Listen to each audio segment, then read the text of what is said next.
new intro, I point right at the camera, and then I tell people to imagine that you're watching 15 minutes of a video you've seen 100 times before with crazy fun meme music playing The over the dopest, top of it. dope ass intro ever. Yeah. Yes. Just And picture it in your head. one that's just perfect for your ears and eyes. Yeah. And Yeah. the Yes. slamming music and everything, gets like the hairs on your neck rising And up in now anticipation. now it is ending, and now it is done. And then we fade in, and then we are here. Oh yeah. Yes, use your Here imaginations, people. with Joe and Brian. How's it going, guys? What's What's up? up, Norwell? Thanks for having us. I thought you guys were buds, and then I found out behind the scenes you guys had never met before, which is funny. Well, you said Brian, and I thought it was another Brian, so I was like, okay, I'm going along with it. And then, and then after, but Yeah. then I looked you up, and I was like, dude, I know his book. I probably backed it and then pulled back. It was one of those times when I first got in, I was like backing way too much, and I had to refund. Yeah. I But never either, get I never get butthurt when people do that. Like I yeah, always, I actually overback. sometimes I'll even send them a message like just so you know, like that's totally cool. Because I've It had adds people up. send me like really apologetic messages, and Mm. Oh yeah. it's like no, like I get it. What's the weirdest one you got? Did you get any like my sister's on the streets now, and No, nothing like that. I I need mean, need the money back chat for your book. move. The thing is, it's happened to me so rare that I could afford to just send them a book anyway, right? Mm. Because I figure if they're going to do that, first of all, it's just a Chad move. It's just a cool thing to do. Second, it's like now you've got a customer, right? Yeah. Because they wanted to back your book, you sent it to them anyway. It's just I don't know for business. Yeah. Yeah. But Either you way, just I do it. really It's love your just book, Chad. Brian. I really love the look of your book. I will plan man. on getting back in, but after We seeing that, I relaunch was it like, man, soon. Yeah. it was as if we Relaunch it met. soon on funmycomic.com. Oh, nice, awesome. Yes, but we are not here to talk about my stuff, nor Narwhal stuff. We're here to talk about your stuff, sir. Nor, yes, Star Circuit 2. Yeah, I was talking with Adam Miller earlier tonight, and Yeah. he's doing the Iron Age icons, and Six Gun Gorilla's in there. Is the Star Circuit guy in there, Joe? I'm not sure. no. I talked to him. I talked to him a few times, and I was like, I didn't put it in the submission form in the proper way, so I missed my Oh, shot. no. But I have to go do it. I have to go do it. Yeah, Yeah, The next six gun he set did or is whatever. sweet. yeah. I He mean, does he's great a stuff. really, really talented artist. It's like he's one of those guys that works in digital, but it doesn't really quite look like digital. If you know what I'm saying? In Yeah, other he's words, like digital art's getting really good. Yeah, he's in the realm of what I would call the Raposa League of artists. It's like I don't know if you know Dave Raposa, but his stuff is like this. I don't know. I call his art like very caustic. His painting style is like looks like everything's kind of rendered underwater in some weird way. Right. It's not But neat or clean. yeah, it's not clean, but it just has that same thing that whatever Adam's doing, it has that. Yeah. Yeah, that's For cool. sure. So you launched with on Bancroft, right? Like an hour ago. Yeah, woo. Yeah, it was Nice. it There's was the bump. There's a Bancroft bump. Yeah, I got the bump. It was awesome because we were reminiscing about the first time, and it was weird because when I first came into the like starting doing my first book in the indie scene here in Comicsgate and that sort of thing, like I didn't know that like he was just starting his like he only had like my book was like one of the first 5 books that he tried to launch on his stream, and mine was like one of the Really? first that actually worked. Yeah, it was like the Oh, first that wow. actually got funded on the stream. Yeah, Oh, that's awesome. yeah. Yeah, well, So we love incredible. Michael. Michael's a good lad. Yeah, I just didn't realize that was the thing. At the time, I thought that was just everybody's experience, you know? So, like, looking back on it, I was like, oh, that was like a moment in time for people. Yep. Yeah, that was like his watermark. He'll always remember you. I know, it's like his baby. It's like, oh, that was the first time, you know? Yeah, yeah. Yes. By the way, we got 3 people watching. It's still the early time of the stream. Like nobody knows we're out there. We're still just talking What's up, to ether. people? So we're That's just right. hanging out. More people will filter in as we. Should I stream a bit retweet longer. something or help? I or I something? did tweet out the stream, so if you go to my, I forgot to Yeah, tag you in it. So if you go to my that's cool. I'll retweet. Yeah. X, yeah, then retweet that. That too. And if we need reinforcements, if anyone in the chat wants to pop in, I'll send you the link to the Hangout. And maybe at the hour marker, so I might send it to a few more people, just seeing if anyone's around. But we're Oh, we're okay. kind of just hanging. We want people to know Star Circuit's here. We'll be streaming for about 2 hours, and we'll be updating this as it goes up. I have a rule on my channel, a superstition, if you will, that if I update it and these numbers do not go up, then somewhere in the universe an angel dies. So Oh we no. cannot update it Oh no. unless. Well, Yeah. what's death for an angel? Right? Yeah. They're Well. celestial beings. Yeah, I know, it's that's the why it's even prophecy worse. Where you can they become flesh and you can rip their hearts out.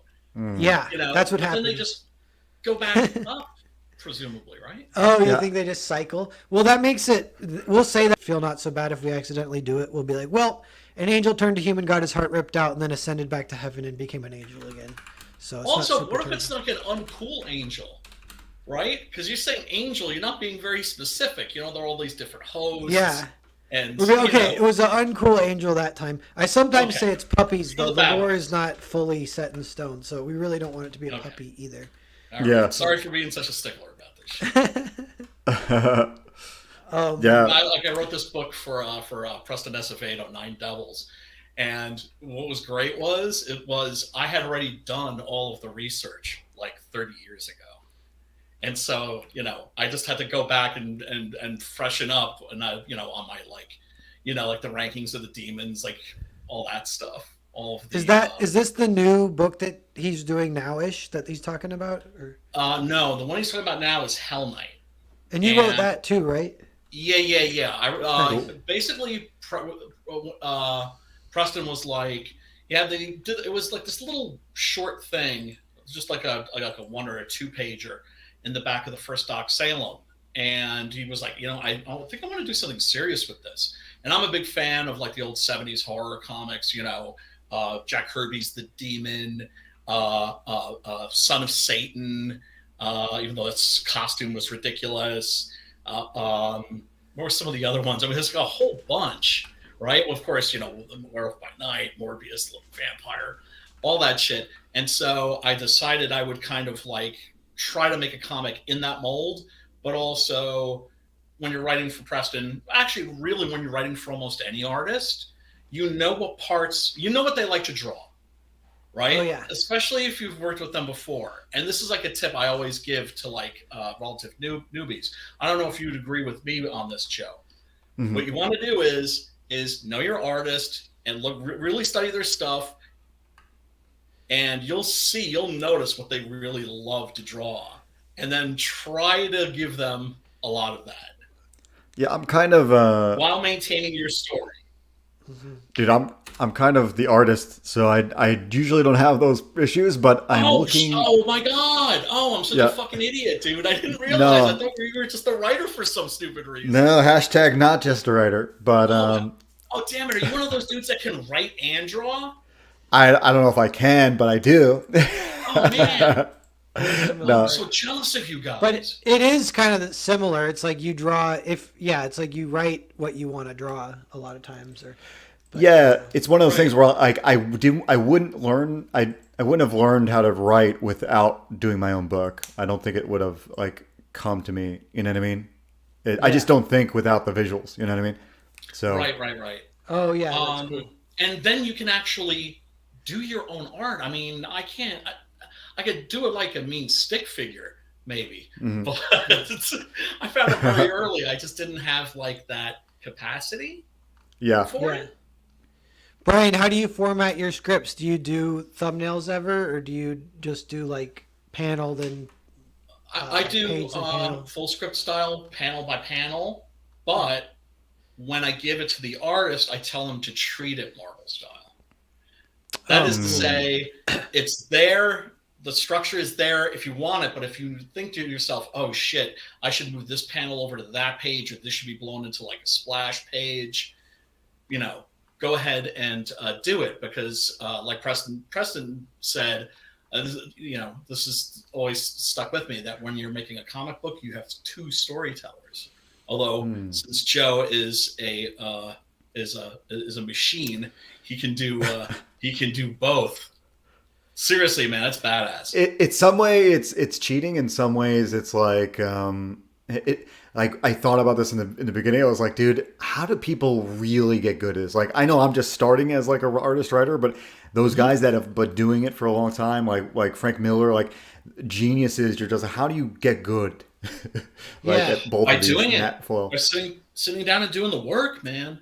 That's how. Yeah, a narwhal's in there too.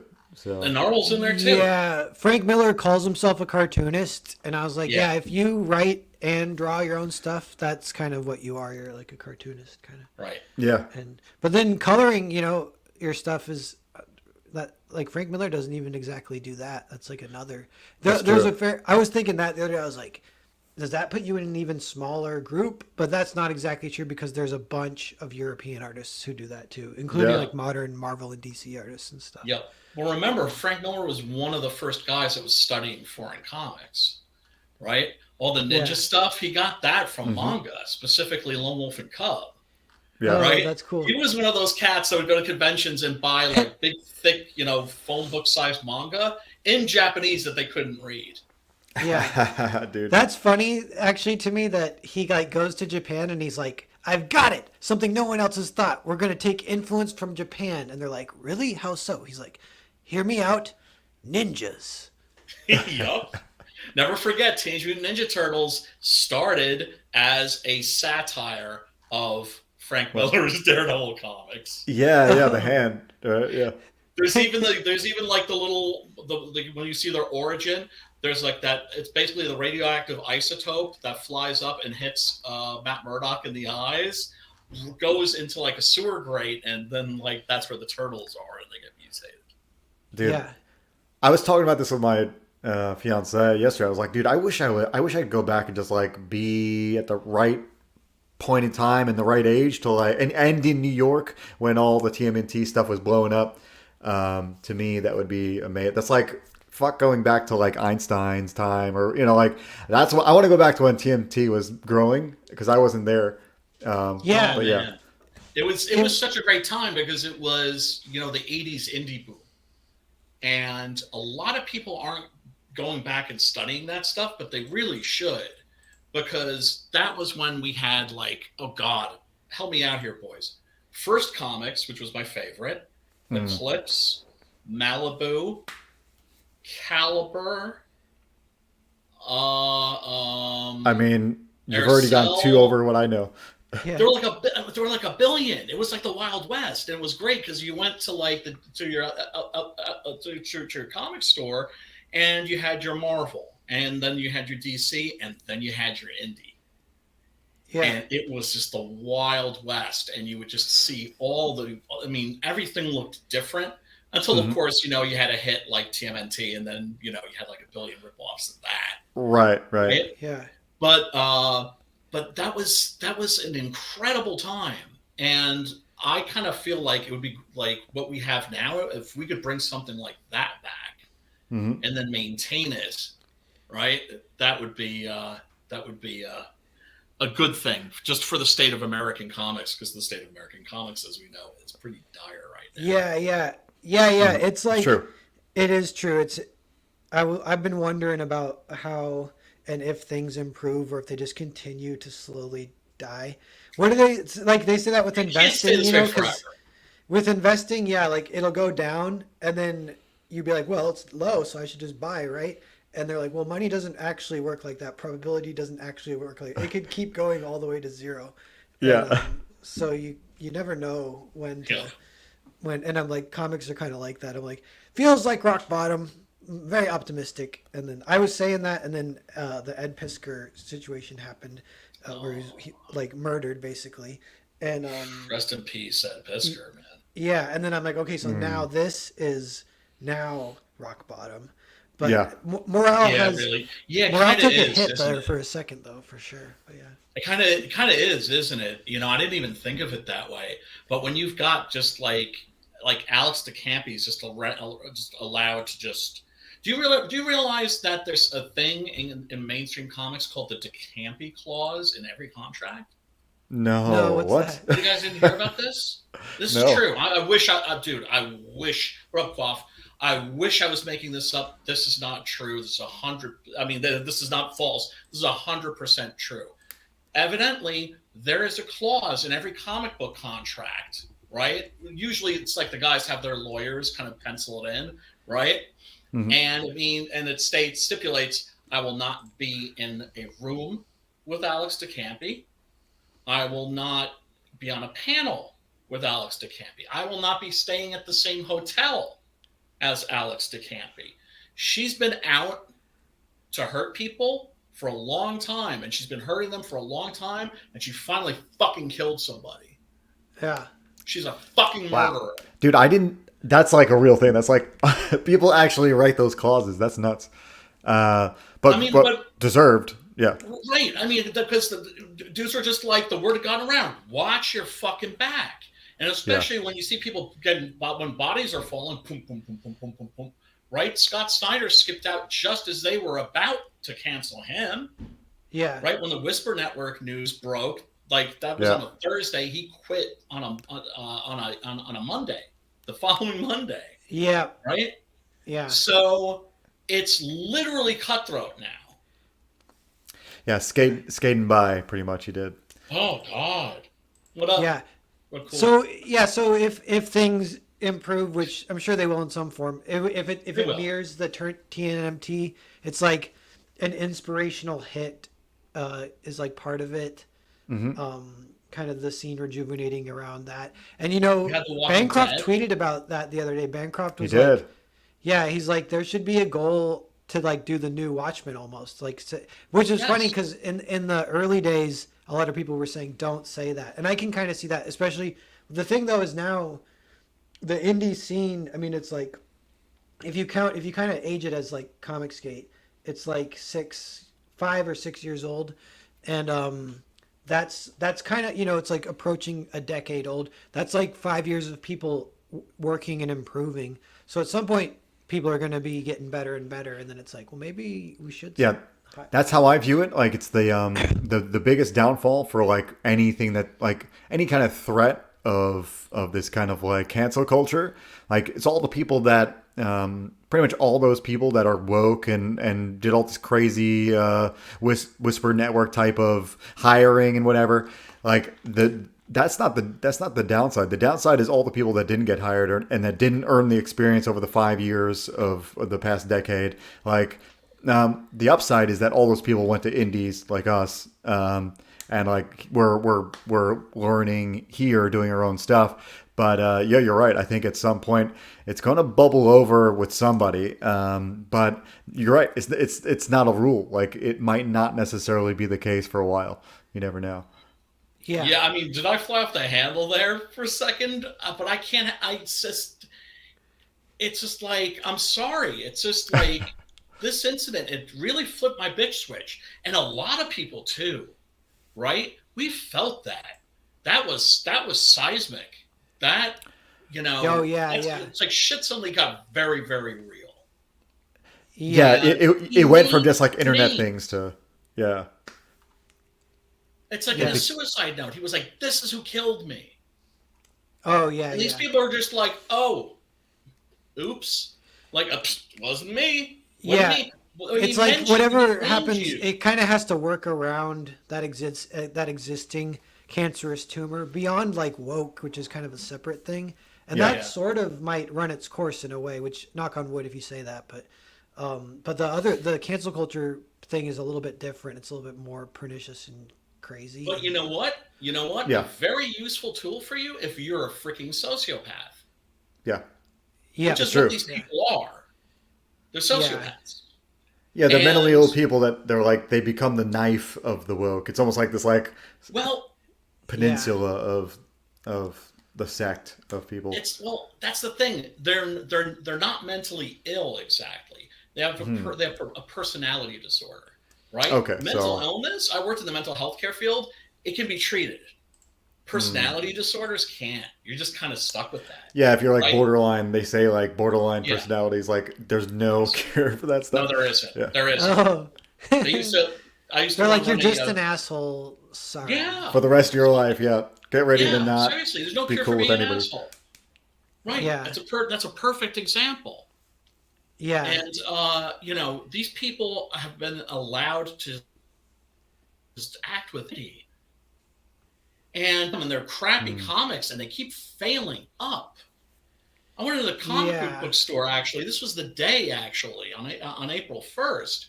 I went into a bookstore, right? And they've got the American comics section, which is a mess, and rows and rows and rows and rows and rows and rows of manga, right?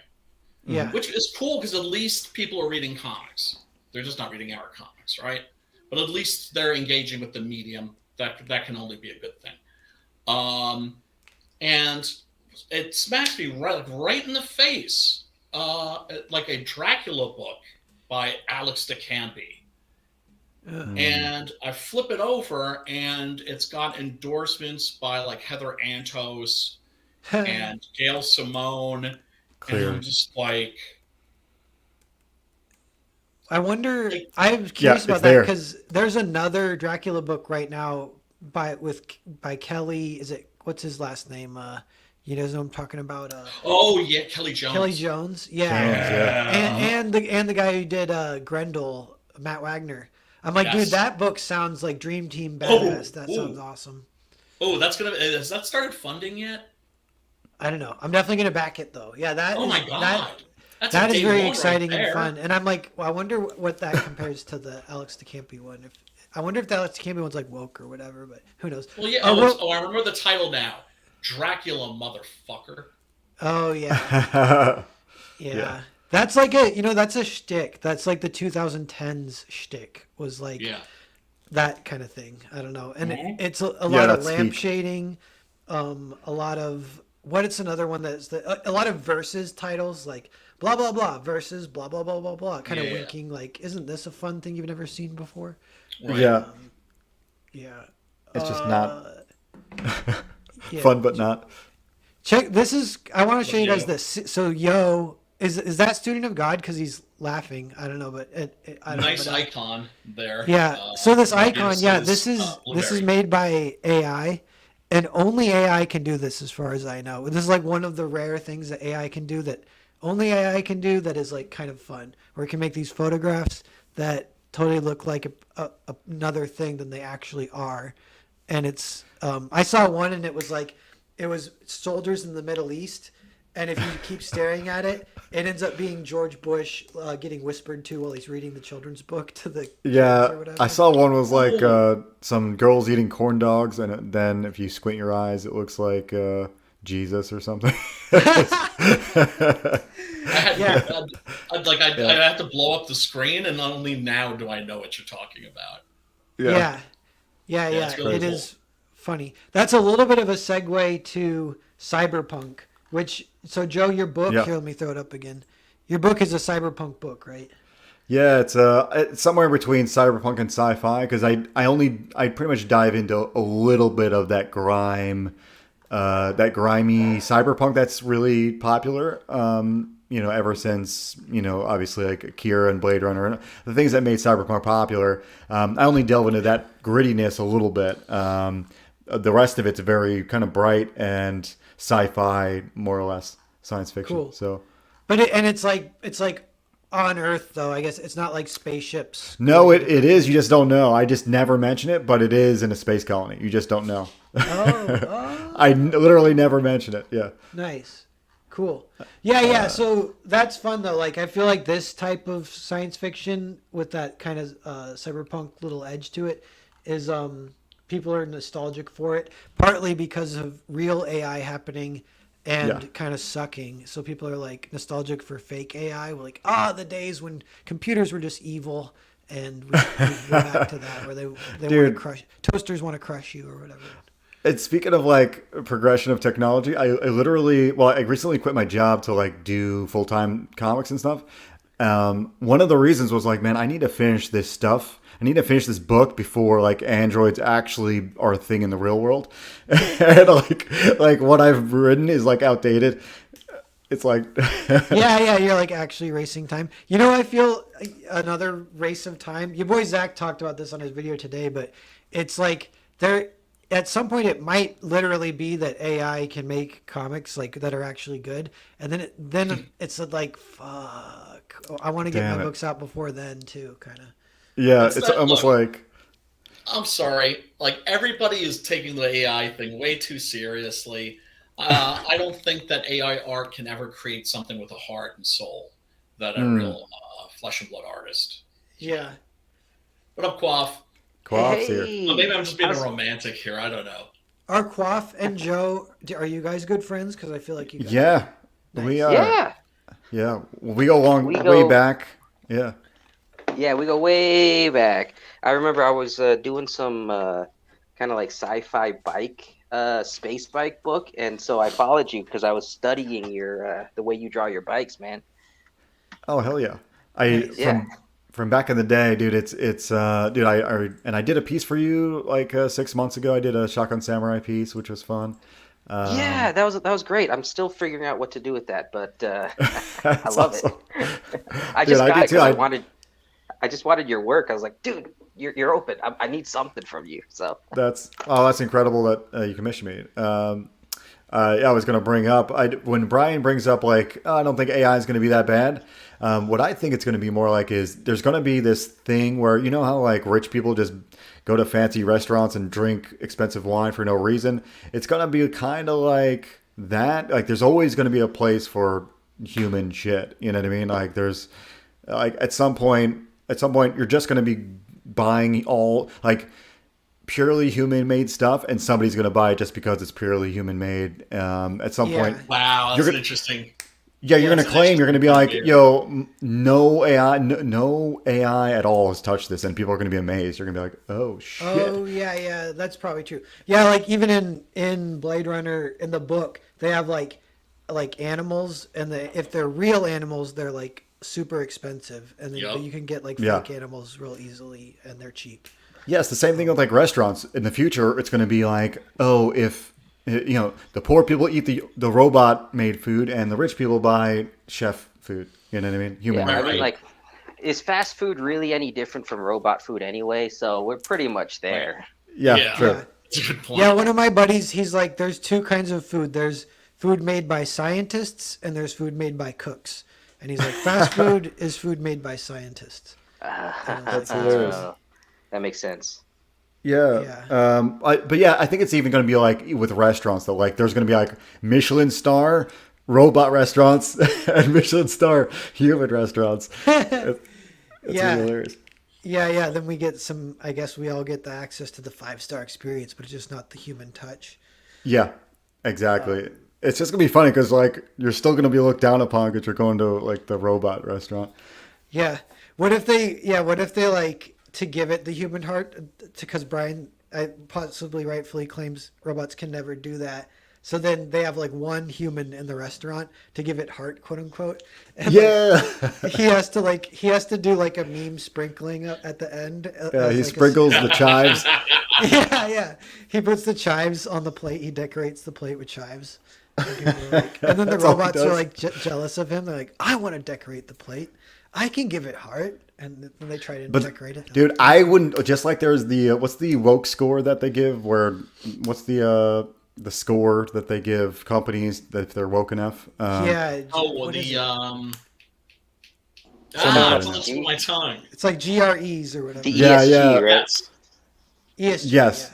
yes. But in the future, it's going to be the robot thing. It's going to be like, or the human stuff. You know, do you have robots on your? You know, you're only going to get a good score if you have a certain amount. If you have that one human on. Yeah. Oh, Yeah. and then it gets even more into the weeds if you get cyborgs, right? Which is like half and half. So like a Right. human can be like, yeah, well, this guy, he's got fake limbs and he cooked up a storm so with his fake limbs, but his heart's still real. So Yeah. Well, it's it's kind of like I would much rather have something that's shoddily made, but that's made with some kind of heart, than something that is expensive and lavish and is just absolutely empty at its core, right? Yeah. Like, it's interesting as we're talking about cyberpunk, right? And I remember revisiting Johnny Mnemonic, The not, movie not or the too long book? ago, which was based on a William Gibson novel, directed by a fine artist, a really famous guy, Robert Longo, painter. And he was famous for doing these paintings of like yuppies that looked like they'd just been like shot or something like that. Oh yeah. And I that like movie, that. it was interesting. So it's just like, it's like I remember seeing this like when it first came out, like 30 years ago, and I thought it sucked. And I watched it again and was like, yeah, no, that did kind of suck. But not as bad as I thought it did. And it was actually kind of fun. Do you know what I'm saying? Yeah. So, I mean, look, let's face it. AI could write a Marvel script. We all know that, right? Could write a Marvel movie script. Very, Yeah, very better than they have been making them. better Yes. than they have. Yeah. For sure. But there's always going to be a place for things with heart, right? Like we just saw, two Godzilla movies came out in the same year, right? And I'm definitely, a kaiju Godzilla stan, right? And you had, the one film that was made for $15 million by the Japanese, minus one, which is the best Godzilla movie ever made. And then you've got the Kong Godzilla, the New Empire, right? And they're both fun, but one has real meat on its bones and was made for a fraction of the other one, which is basically a big light show. A fun light show, but still just a light show. Yeah. And you're seeing, for instance, a return to practical special effects, right? Yeah. There's something about practical special effects that looks better. It's like, you watch an old movie like Labyrinth, right? And you watch the climax and there's like a goblin city and it's just incredibly elaborate. And you think to yourself, somebody built that.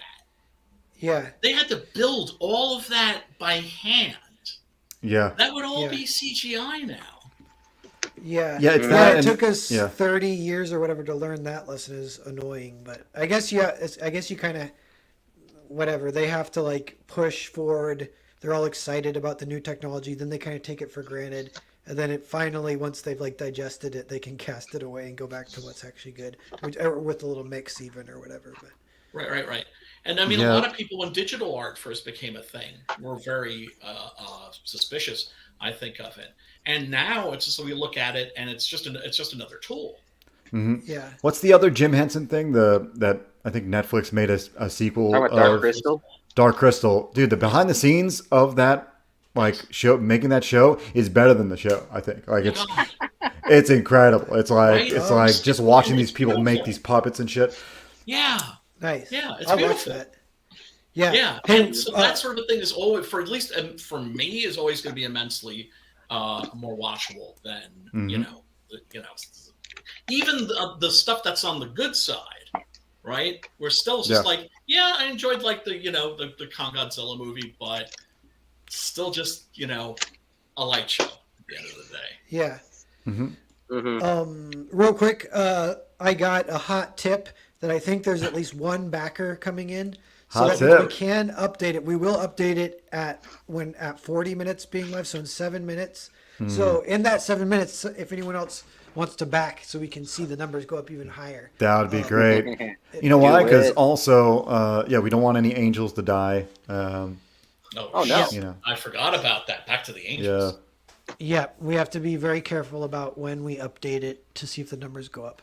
And then when they do go up, we all get massive dopamine hits. Joe, most of all, of course. Oh, yeah. Joe, you know you got to watch out For for. It's sure. funny. I bet everyone here can kind of relate, but it naturally works this way that day one is usually so great. And then even day 2 or day 3, usually it starts to slow down, and it can Yeah. slow down quite a bit. And then that honestly feels terrible. But there's nothing Yeah, you it can do does. about it. But you feel bad, kind of. Well, I try to trickle. I don't send a text to all my close friends immediately. That way, I can try to trickle out on the third day. Yeah. Try to give me like a a little dopamine the third day. Yeah, I do You know? stuff like that too. I was like, I won't update Yeah. the previous Indiegogo for like Earthbound 2 yet. Like, 'cause that's Yeah, kind of a I big won't one tell my that's- mom about this till 5 days in. Yeah, yeah, Yeah, that's be great. awesome. yeah. Um, But yeah, I can't wait to see the backers go up. I'm going to get so much dopamine. I got Prosecco too. I might pop a cork over here if I get enough backers. That is. Not only Yeah. will there won't be any angels dying, but I might get Yeah. bubbly. Joe getting a little buzzed on his launch day could be fun. Maybe we'll see Drunk Joe in action. Oh, You never know. You're pro artist Joe now. And actually, so speaking of making of one element of your career kind of development is YouTube, correct? Or no? Yes. Yeah. Yes. And Yeah. your YouTube, it kind of documents the making of the comic in some ways, right? Yeah, there's definitely little pieces here and there, especially of chapter 1. I put a lot. There's tons of video of chapter 1 being made. Chapter 2 exists in video, but just not released yet. Yeah. Yeah. Nice. Ted Zegro says, play the trailer for more dopamine. Maybe there's time we can do that. There's plenty of see. time. Ted Zagaro did a great job with the trailer too, by the way. Oh, nice. He's a trailer guy. Cool. You I was know what gonna say we're trying to sell this book, Joe, bro. You got to give us the sales pitch. What's the elevator pitch? So if you haven't heard about Star Circuit, I mean, what are you doing? But no, Star Circuit is a cyberpunk, I say, fantasy adventure where. Oh man, I'm getting double. Oh, it's because I shared with audio. Sorry. So Double the pitch. I'll do it later. Ruined my Go. pitch, dude. Yeah. I have to share without audio, and then if we watch the trailer, I have to switch. So we'll do it later. Sweet. Yeah. Yeah. So, Star Circuit is a cyberpunk fantasy adventure where we follow a street racer that is kind of got this delusion that he can race the best racers in this future and win. The catch is that these racers, the best in the new future, is that they're all androids, and they're like in the future, androids replace humans in just about every capacity, including entertainment, including sports, and in the biggest sport ever, which is this gigantic F-Zero style moto race called Star Circuit. And it's just a bombastic type of representation of like what Android, like AI, will do to us, kind of replacing us and stripping us of purpose. And so it's like a weird thing. A part of this is about forming connections with family and what's important in life, because in the future there's not a whole lot without obstacles and that sort of thing. Anyway, the cyberpunk thing is really cool because it helped me form.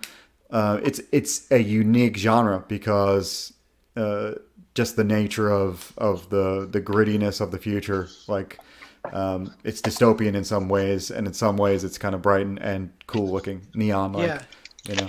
It's like oddly underserved. I'm pretty sure too. Like there isn't that many cool cyberpunk, even in crowdfunding right now. There might be more eventually. Like there's a few, dude.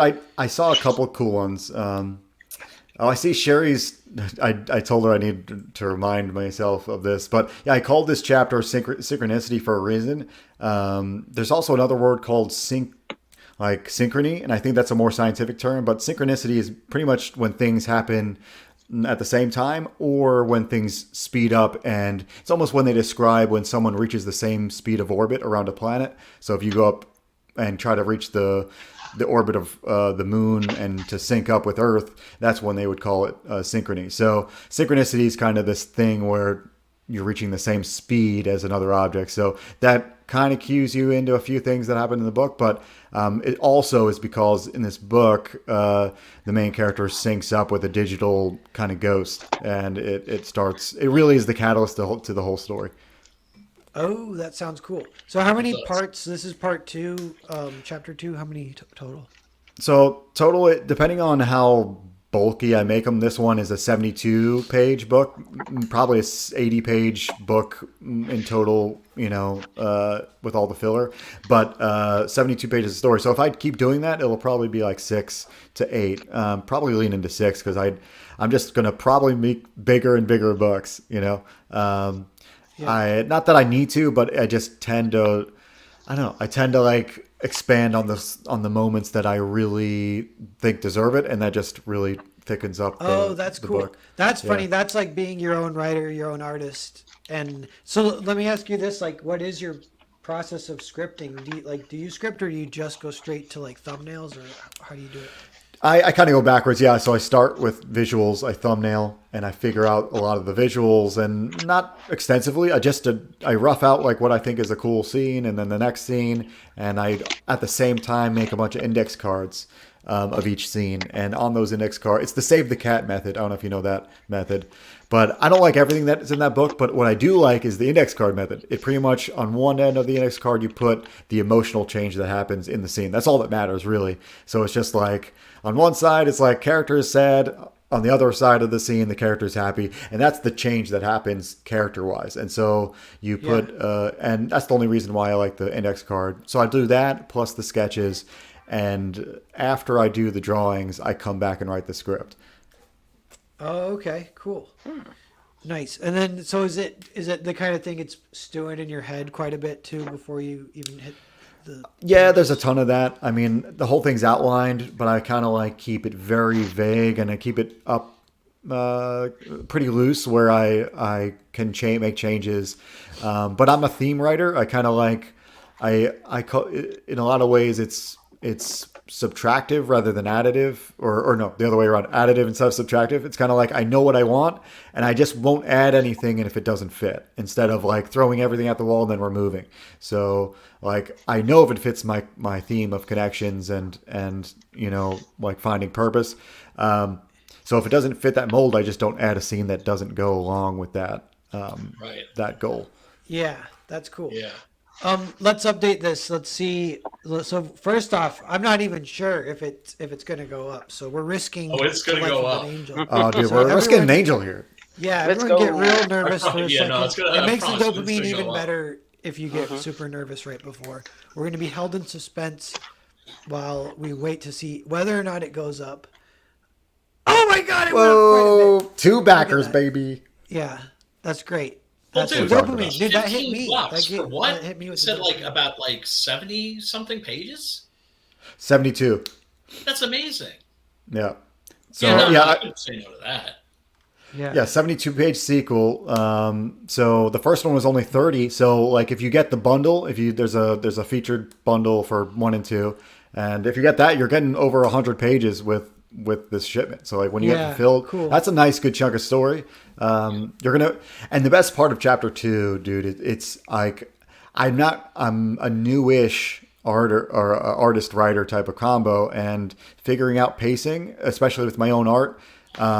It's kind of tough because like there's no one else there to tell me no, so like I'm just like throwing in extra things, and sometimes the editor will tell me you got to pull it out, but my point is like I did a really good job of pacing. I think the climax in this book is going to rock your socks off.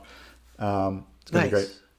I'm excited. That's cool. Pacing is so important, and it is something that you see, especially in like mainstream entertainment, a lot of really shitty pacing. Yeah. It's Yeah. It's one of those Narwhal. things. I think regular people, it's just like they don't know why it sucks. It just sucks.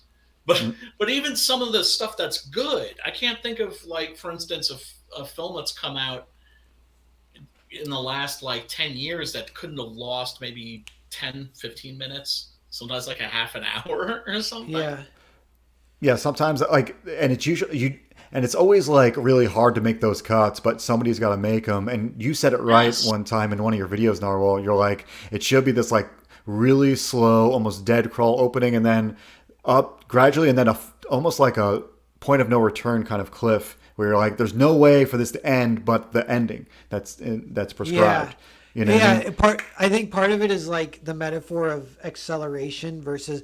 So like if your story could actually be going quote unquote 200 miles an hour, but the audience actually won't feel that, but they will feel an acceleration from 200 to 400. Yeah, And so that's what I did right is like this exponential hockey stick. I got the hockey stick right with this chapter. So it's like you're gonna feel like this. Oh man, is this going anywhere? And they're just like whoosh, off to the races for no reason. You're like, I don't even know how this is gonna pan yeah. out. But yeah, You know what? A random thing with pacing too this is like multimedia, but I think of Resident Evil 4, and that's many will say that that's one of the best games of all time. And one of the things it does the best is pacing. And I was trying to think like, how does that work for a game? Like, what? But part of it is like, I'll have it on in the background, and every time I look up, something awesome is happening, but it's always a little bit different. Like I looked up once and he's swinging from a chandelier to cross. I'm like watching a Let's Play. So he's swinging from Yeah. a chandelier to cross a castle room. And I'm like, oh, damn, that's cool. Like they put that little moment in there where you like explore with the chandelier. And then I look down, I look up and he's fighting a giant. I look down, I look up and there's like a horde that he has to fight and defend a house. So Yeah. like, it's like the ways that they change it up fairly consistently, and then it's always good because that's a like almost like separate thing. But there's like a sense of trust you can build with the audience where I guess that like that would either go up or down. Like if you change gears, and then like that's like with Game of Thrones, like those type of stories, if they're cutting around to too many subplots, the audience will like pick favorites and they'll be like, I only watch for the one subplot with the bear and the chick or whatever, and they get Yeah. sick of the of everything else. the other stuff. Yeah, I Yes. think of it like a spy kind of thing, where like the analogy would be like, for the first half or something, it's before it's before the two people know that one guy's a spy, one guy's being spied on, and at some point the spy is revealed. That's usually around the halfway point. Everything changes at that point because now they both know that they're there, and at that point it's just like there's nothing to do but conflict. So like I think that's how I see it. It's like Resident Evil 4 is like there's a lot of mystery and a lot of craziness trying to figure out what's going on until at some point all that's left is to survive at some point. Yeah, And that's cool. Yeah. Yeah. The old Star Trek episodes were structured that way, and it works really great. Where it starts with them just having a regular task at hand, so there is like a conflict, but it's just like they need to deliver. Like it's just a regular Star Trek thing. They need to deliver some cargo to a colony or whatever. But then Right. like some crazy shit happens, but they don't know what it is. So it's unknown, and it might not even be a threat at that point, but it's like a mystery. And then they start to learn more about it, and eventually they find out what it is, and at that point it's like suspense. And then all it is so it goes from mystery to suspense, and then it's just like action from that point of like they need to beat the threat, whatever it is. But Yeah, no, Brian, I want to know your take on it too. But yeah, another way to put it is like going from abstract to concrete, like concepts. So like, yeah, in the beginning, it's like very abstract, very ethereal, ambiguous, whatever. And then at some point, like it's very clear. There's no way out of it. Like the obstacle is the way at this point, and you just have to go through it. But yeah, how is your writing method? Do you yeah, like how focus do you on like pacing? think about pacing, Brian? I you know I don't think about it so much as it kind of comes naturally, but that's from doing a lot of studying and a lot of writing. I mean, I've been writing scripts for 30 years, and only now, are people starting to notice my stuff. Although to tell the truth, it's only in the last 10 or 15 years I felt that my work has reached a professional level, right? But also, I don't just pay attention to contemporary domestic art. I watch a lot of foreign shit. Watch a lot of world cinema, for instance, read comics from other countries.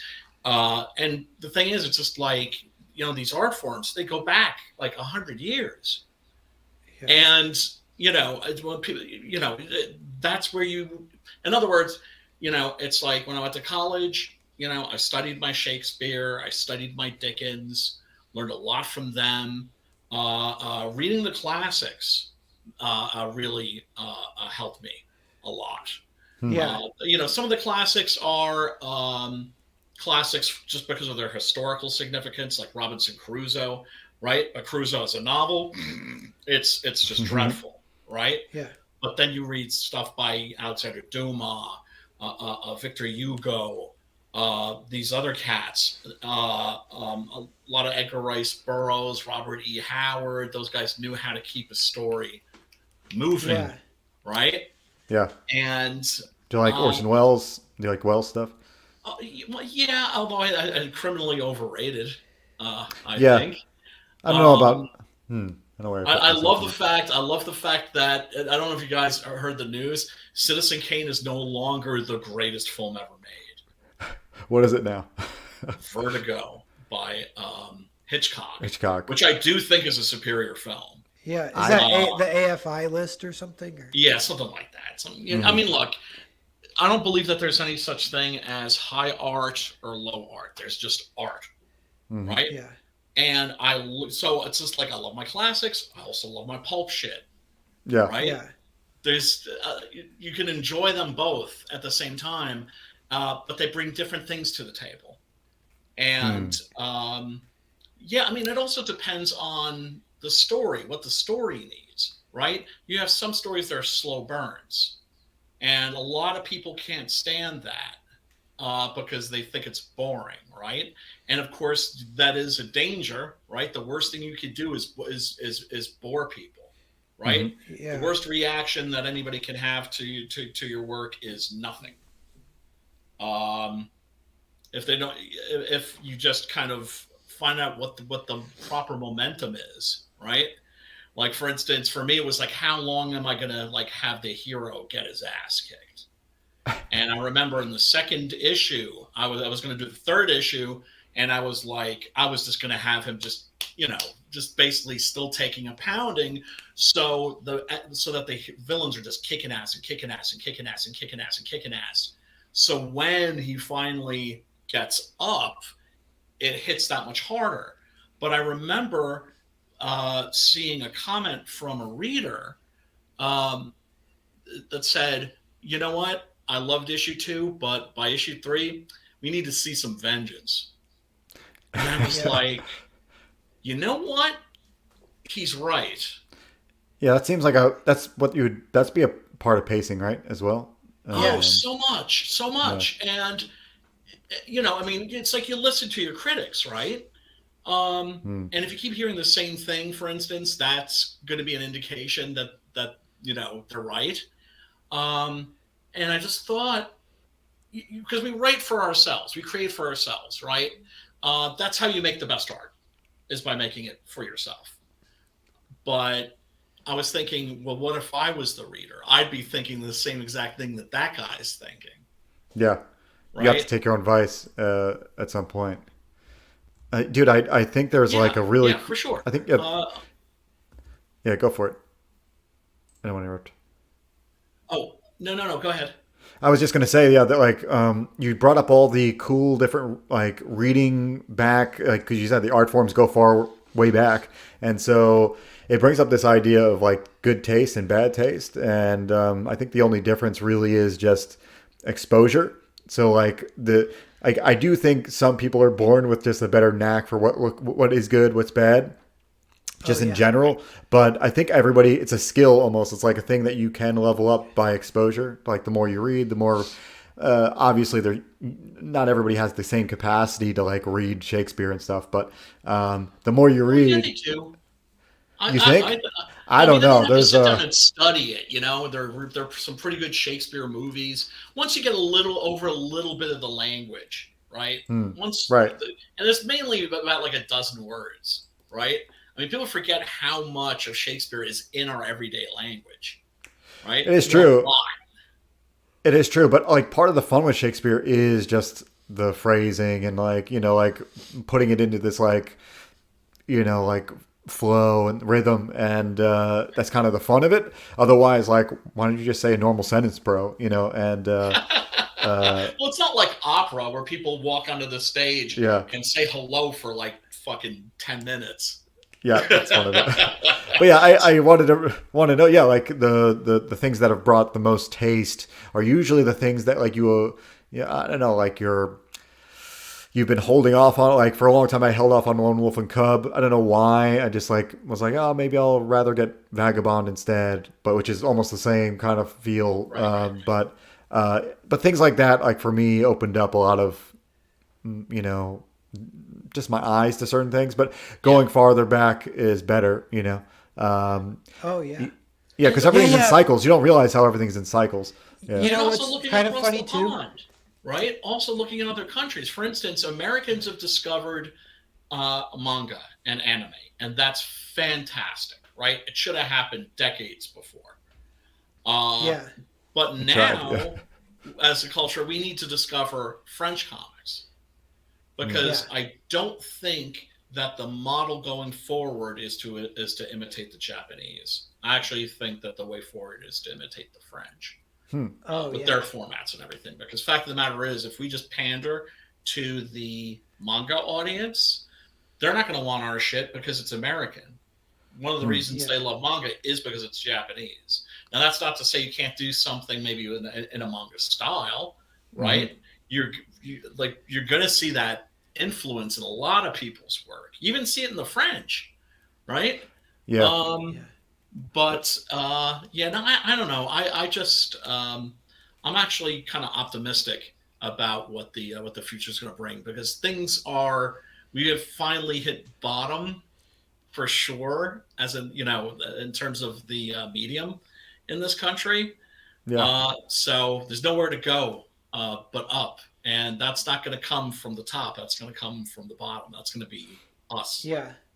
Yeah. And Joe, you were talking about influences, and that reminds me, like there was what like a lot of new filmmakers cite David Lynch as an influence, but David Lynch cites Billy Wilder as an influence. Yes. And Billy Wilder did like a bunch Yes. of comedies and Yeah. stuff, you know? Yes. I'm like, Yeah. so you should go back and watch Billy Wilder, you know, if you like David Lynch. It's way different, but because Yeah. we're all trying to find like, you know, some new stuff kind of, so. Oh my God! Like John Carpenter, for instance, always said his favorite director was Howard Hawks.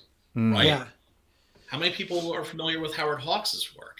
Right? Nobody How many wants- people have seen the original version of The Thing? Yeah. How many people? Right? And the thing is, it's like you go to those old movies, and they have a rhythm, and they have a banter, and they I mean, they're just incredibly fun to watch. And you can see so much of that in John Carpenter's work, right? Dude, Where it's I not dig all lifted that directly. It's like he just lifted the rhythm. Yeah. from it. Yeah. Yeah, there's something about like, yeah, just I mean, general rule of thumb. Yeah, you'll probably like look at what you're influenced, like who influenced your influencer. You know what I mean? So It's so important. yeah, go It's back so a couple important. You gotta go steps. back. Yeah, that's a good way to go because it's almost like it foolproofs your like ego.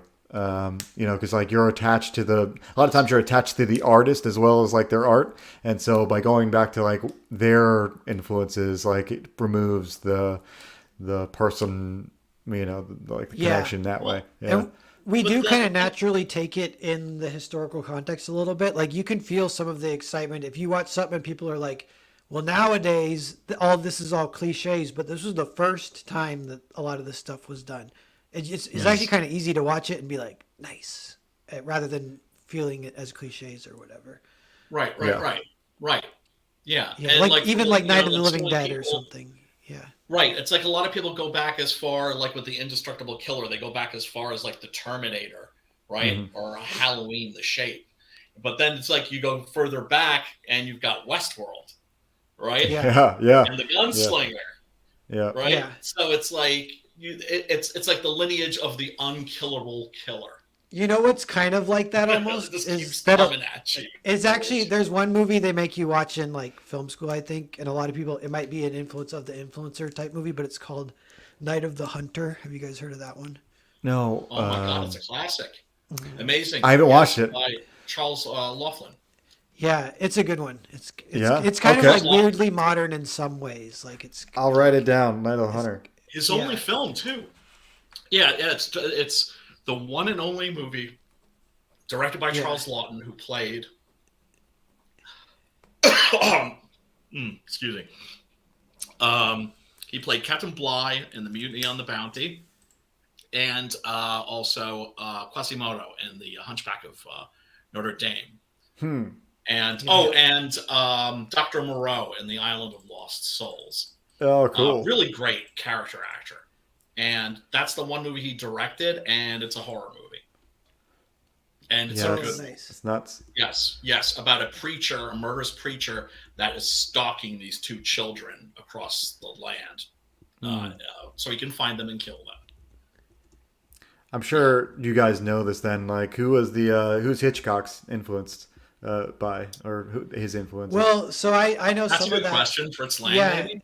So one thing is he actually did get started in the silent film era.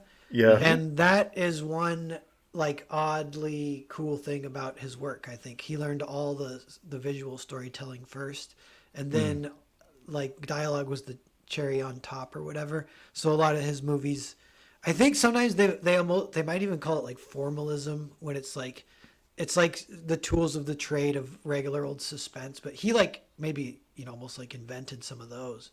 Oh my god! Yeah. Oh my I was god! about to say. You look at something like Psycho, for instance. That was a case of him looking at like low budget horror movies, and he's like, "Wow, I bet I could make one of those. I know I could make one of those, and I bet I could make a good one." That's where we got Psycho from.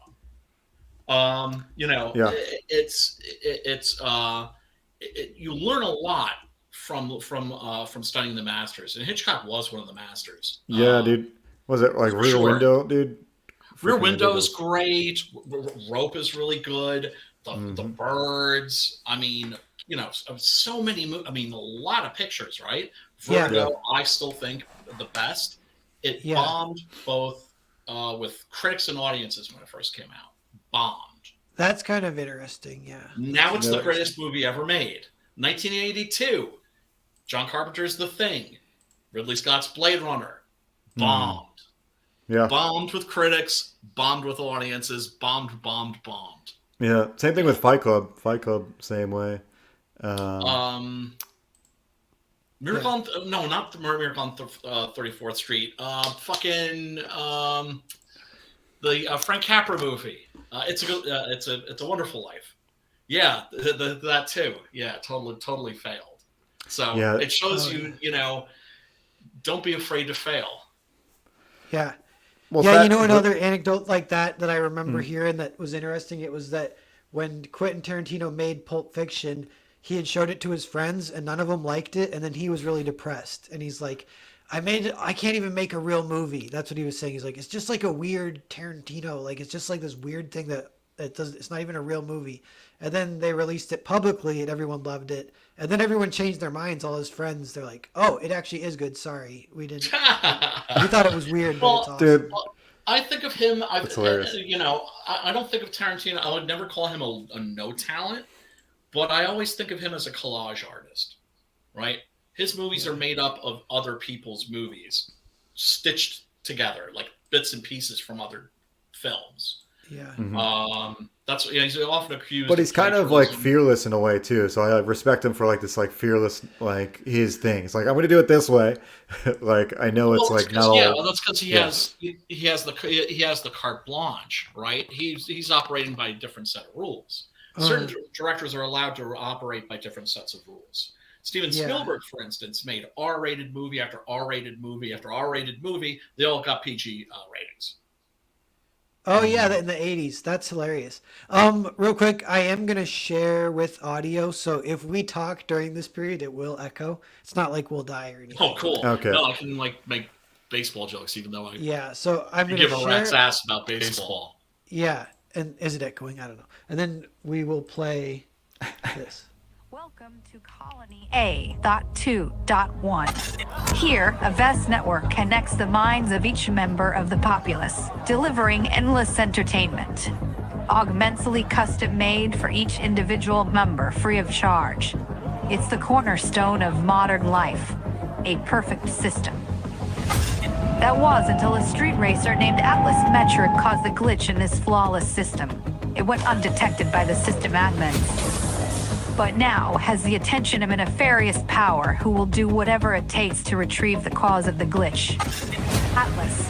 Now relentless android assassins have been dispatched to capture him.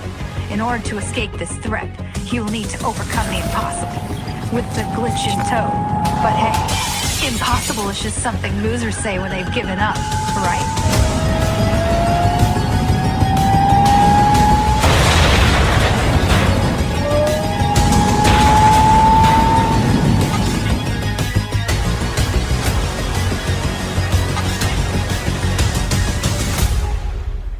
Get the new retro wave music. Yeah, That yeah. was badass. Talk about dope. Someone was like, "Watch it for dopamine." I'm like, "Yes, that's true." Yes, yeah, that was very good. That's awesome. I'm doped. Who did the voice acting? Dude, that you gotta love this. It's AI. No, wait, is it your fiance? No. Yogi Berra. Is it you with AI changing your voice? I wish, man. So it came about this way. I know we're echoing, but Wait. I can stop screaming. You're only now noticing? I was hoping that you were just gonna like leave it like No, that. it doesn't echo for me for some reason. So I'm fine. Okay. yeah. now So it's- I essentially I tested out. I spent like a long time writing this. I wrote the script for that thing like 20 times over, and what I usually do when I write, I have the computer play back the words to me, like the whatever Siri or whatever's on my computer, the AI, just so I can hear it, someone saying back to me. And when it said the words for this script, like it just worked. It was like, oh, this sounds really perfect. Like it needs to be an AI voice saying the words, Cool. in that way. So it worked.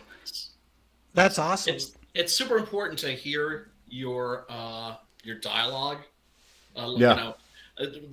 Writers, are notorious for people that walk around having conversations with invisible people. Yeah. But you have to do that because you want to make sure that it doesn't land hard. In this case, it actually worked because I was like, it gave me the solution without me having to think about it. It was just like, oh, cool, this sounds perfect automatically because it fits the genre, it fits what is being said. What I'm envisioning is like someone entering the city, and here they're like the tour guide or whatever. It's just an AI tour guide. Here's the city. Here's what it's like. And then, oh, by the way, this has happened. Yeah. Cool. Do you work in digital or in traditional or both? Both. I really love working traditional. You're talking about art, right? The art Yes. side. Yeah. So like, I only pencil, and I love doing traditional pencils. The first book is done all in pencil, and this book I've done digital, except for the cover. But my heart is in doing it traditionally. If I could do it traditionally the whole way, I would. It's just so much quicker. If I don't, Yeah. Is this Just another traditional tool. pencils right here? no, that's dude. I spent a long time making digital look like traditional. Yeah, that's digital looking like traditional. Okay. Cool. And Well, you, I so guess that's part of your ultimately look. the goal, isn't it? Yeah, a lot of people try to get rid of the look of this, like whatever it is. I forced my digital to look like pencils. Yeah. That's Yeah. fantastic. I noticed like a line that you did on a nose. It was like a little squiggle. Mhm. And I was just like, okay. Yeah, there's a Yeah. lot of rendering that I just really love in, the old school style, like a lot of this cool cross hatching and stuff that I Yeah. don't do fully. I'm not one of those guys, but I like to throw just a little bit, just enough, like a Joe Mad, just enough so you remember I could cross hatch if I want, and that's kind of how I go. Like the rest of it's kind of bulk shadows. For me, I love that because it reminds you that you're looking at a drawing. Hmm. Yeah. And Yeah, that's just something for some reason I just I don't know, I love that. I'm still trying to find like a style I'm very comfortable with traditional drawing, but I have a little rule for now that I'm like testing out where it's that I only use 3 tools, which is the nib pen, a regular liner pen, and then my brush pen. And the brush pen's for thicker, but I got to use all 3 on every page, maybe every panel even. Cool. I And like so- rules like that, dude. Yeah. So even if I don't want a big spot black, I still got to find a spot to use the brush pen to get a little thick black in there, kind of. So here's a little bit of like a teaser for a future video I'm doing on my channel. I'm coming with these unconventional rules that you can do to make your art because this is all my channel's a lot about comic art. But like unconventional things you can do to help your process, and some of them are weird, man. Like one of them is pick a panel to be lazy about. And so on every page, I specifically pick a panel because I will detail the hell out of everything. But if I pick a panel that's supposed to be lazy, I'll go ahead and get creative about how to make it lazy. Like instead of it being lazy, you know what I mean?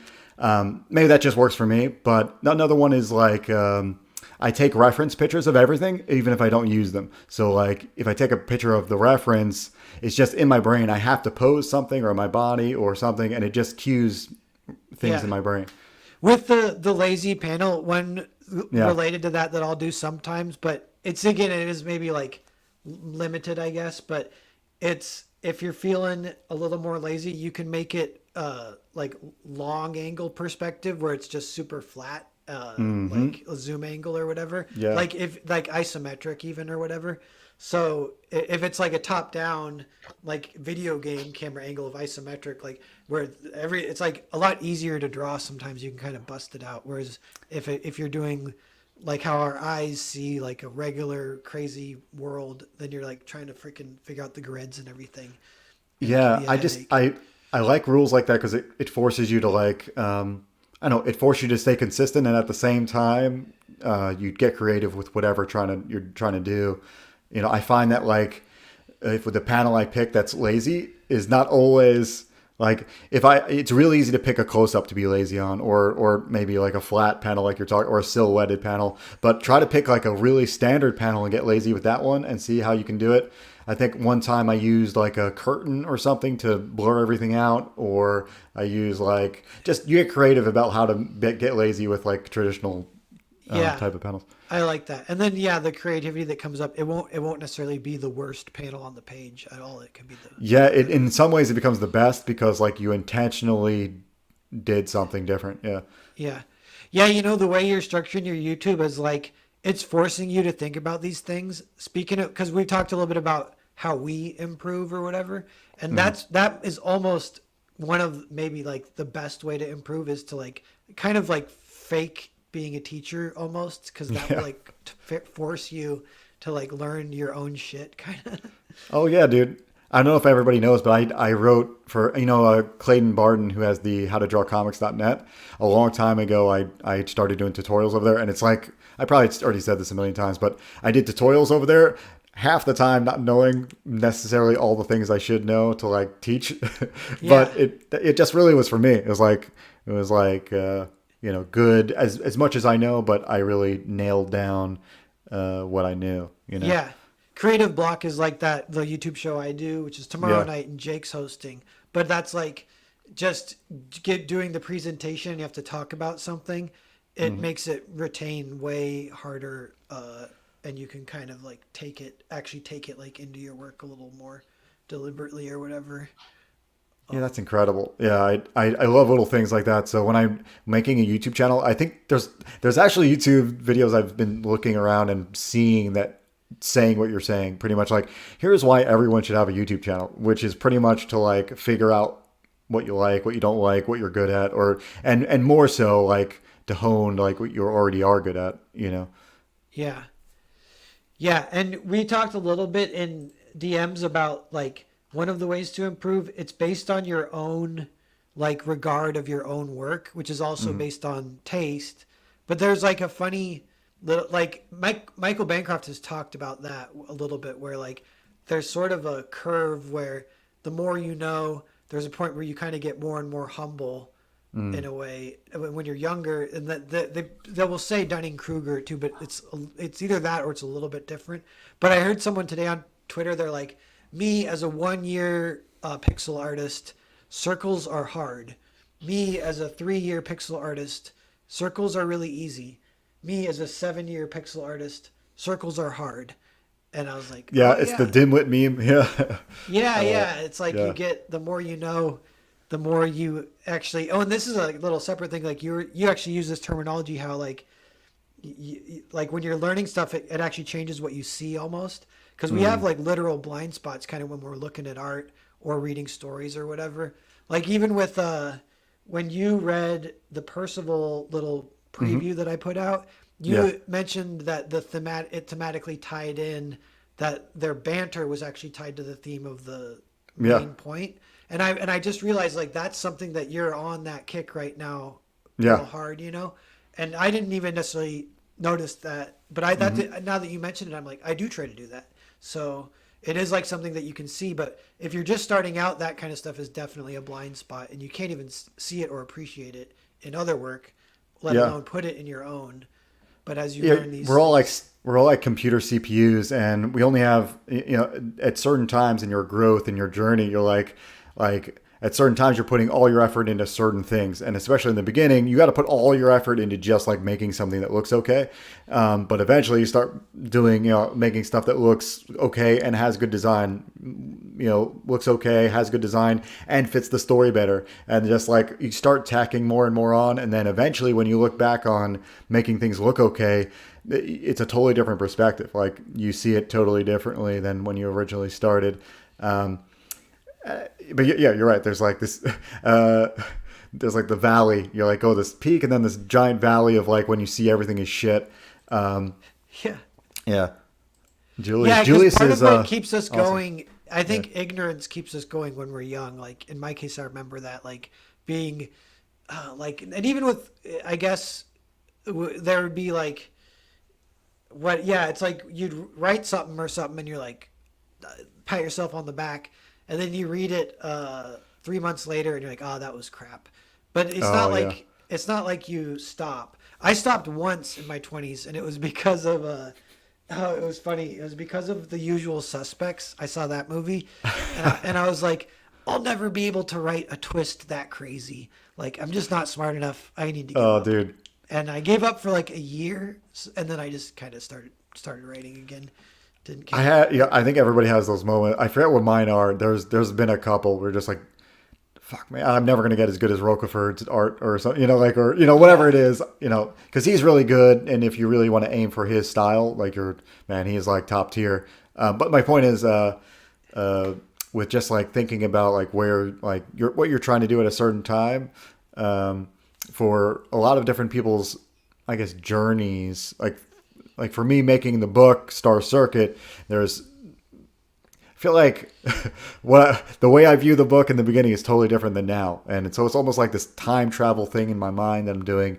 You know, like I'm almost trying to find the Easter eggs that I didn't even know I put in the book. You know what I mean? Like that Oh they're yeah, there. yeah, that's interesting. So like it's like as you're learning more of the stuff consciously, you have to dig through the past and be like, all right, what was there unconsciously?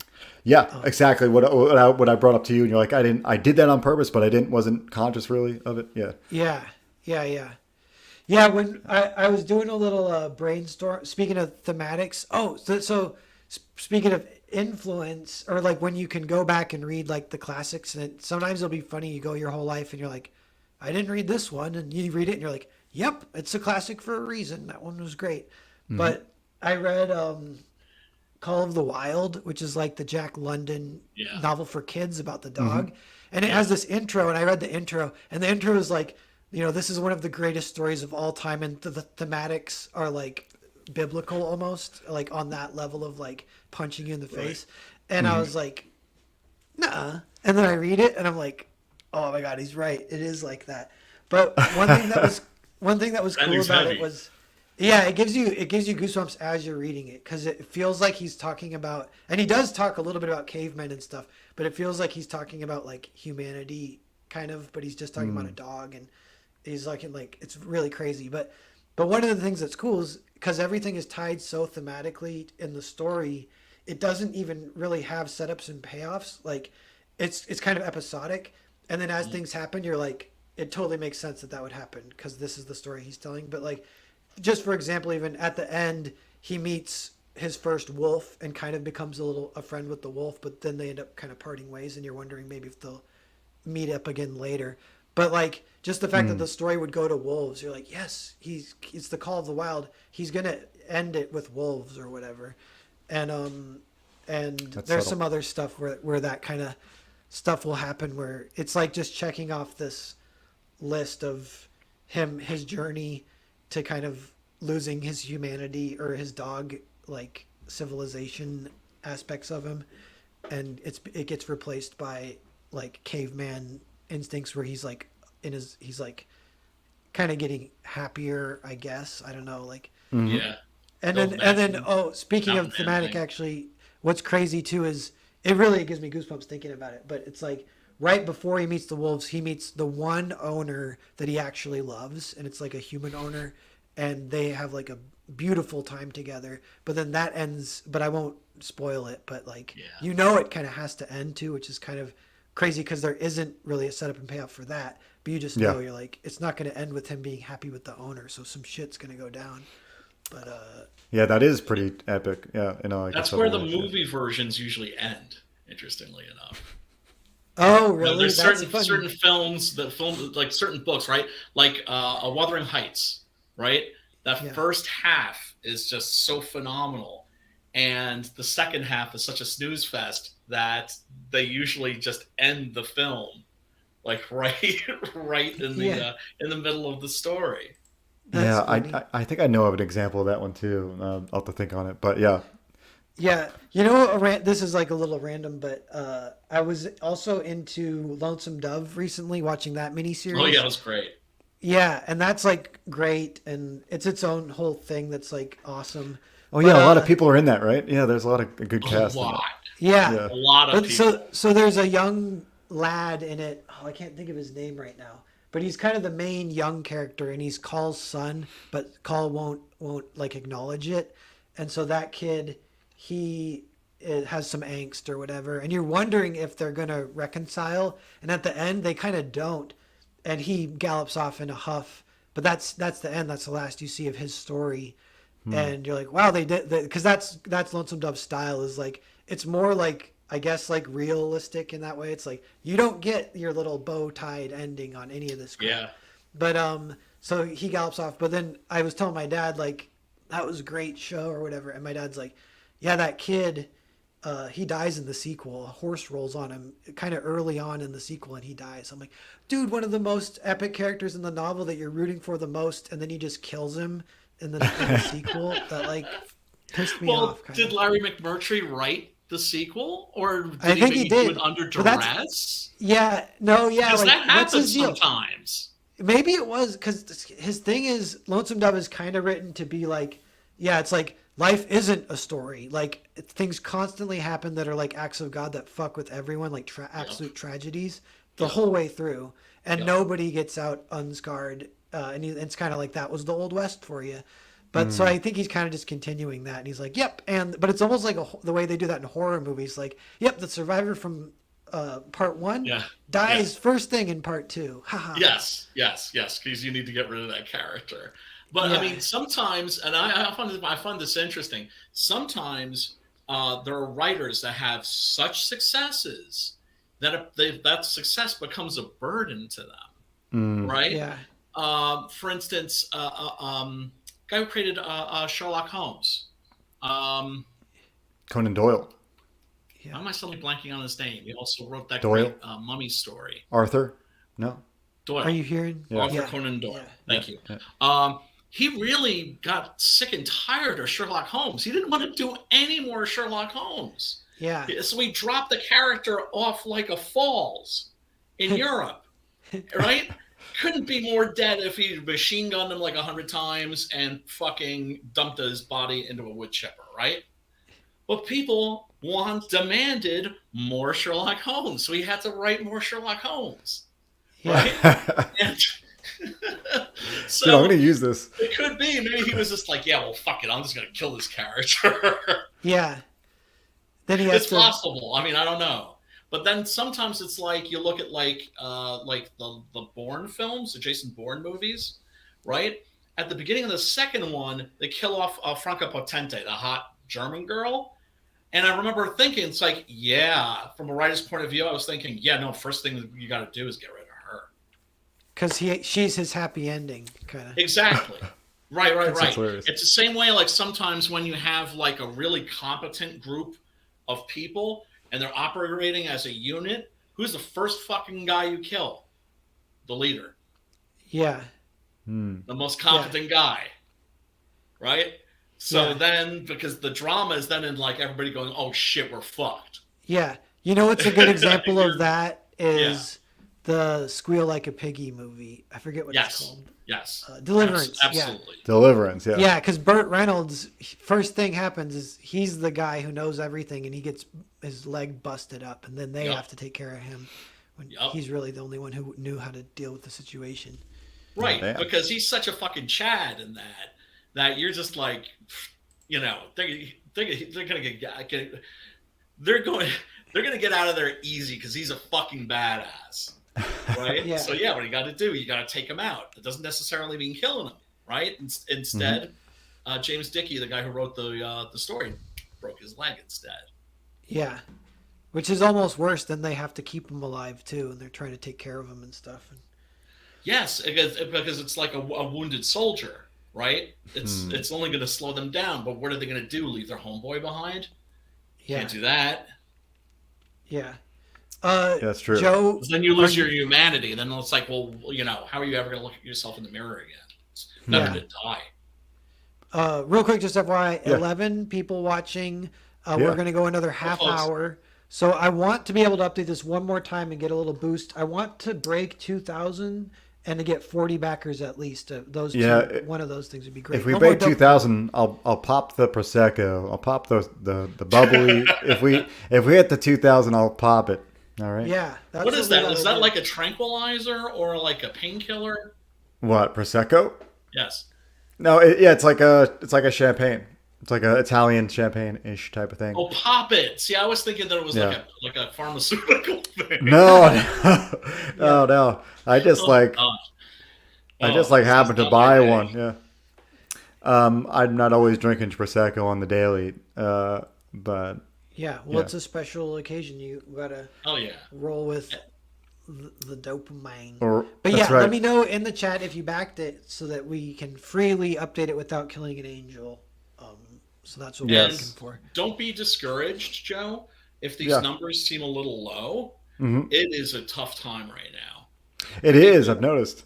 It is. It is. Everybody's campaigns are hurting. Mhm. Yeah, I'm trying to find solution because I noticed that. I was like, man, I'm looking for creative solutions to it. Yeah, sure. But yeah, Well, we'll see what happens.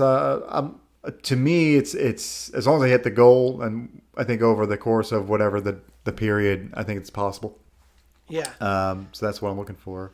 But yeah, the golden age that was a couple of years ago is slipped away somehow. I know I'm nostalgic for it. I'm like, I was calling it the golden age too. I'm like, yeah, there it was. We took it for granted when it was happening. But Yeah, but Yeah, but we all I knew was it so new, I didn't temporary, know. didn't we? yeah. We all knew I it was wonder- temporary. We all knew that like this was not, you know, a viable way forward. This was just Yeah. the thing that kind of brought us together. Yeah. Right. If World War III doesn't happen and Trump wins, the economy recovers, then I do think it will have a little mini resurgence. Maybe not back to the golden age, but it will be. Do Because you one of the remember ways the that Trump one of the bucks? ways Do you that, remember that? Like I remember everybody's campaign's got a boost when that fucking check arrived. oh, that's funny. Oh, But that's so- funny. Yeah. The way that kind of works that's interesting with the backing and like the economy though is like it's not even necessarily like budgets and stuff like that, but it's like the list of people's like want to buys. So they'll have 5 things they want to buy, and they'll buy the number 1 and number 2. So number 3, number 4, number 5, you were on their list. You were close. You were on their radar. Right. But that's $0 for the campaign, and I think that's kind of happening a lot where, and if suddenly it shifts to a position where people are backing 1, 2, and 3, a lot of us are the number 3 for multiple people. That would be the difference of like $5,000 or something. Yeah. Potentially. It's also the something about like the energy within the backing of like smaller books and just backing in general. I feel like the golden age was the golden age because just the fervor for like we got to back everything. You know what I mean? Everybody's got to back everything, and not that you had to, but like you almost wanted to. You're like, man, I'm missing out. I missed this book. You know. but yeah, I think it's a big difference when it's like it's in the forefront. I guess the drama farming aspect of it is like when it's right in front of your eyes that like the mainstream is effed in the A. Yeah. Where right now it's kind of like drifted. It's like still kind of effed in the A. There's some good stuff out there, but like it's just drifted to like not being right in front of your eyes. Yep. Yeah, Yeah, and I kind of exposure. wonder who That's a problem we all have. I'm sorry. What'd you say, Normal? or well, yeah, like if the types of buyers, like the type of person who like literally goes to Indiegogo just to peruse, like that might not exactly exist. I don't Yeah. know. Well, I think it's fewer people because once again, it's just like when times are hard. What do people do? The first thing they do is cut things out of their budget that are sort of superfluous, right? Things Yeah. that they like but don't need, right? Discretionary income. Look out, Netflix, for instance, or whatever. So a lot of subscription services are the first to go. Yeah. But here you're offering like a big, fat, thick book. Boy, did I make that sound sexy or what? Uh, how many pages again? Like 72 It's a 72 page hog, for Nice. $15. You can't go wrong for that. Yeah. So I was gonna say, yeah, I think you could even look back in the day and see that. Well, you can see it now, but like you can see the pie chart on the analytics for Indiegogo. You can Yeah. see there was a gigantic chunk in the past of like just browsers. People just browsing and seeing your book and buying. Oh, yeah. Yeah. But Yeah, whatever that next thing is, we're gonna figure that out. Yeah.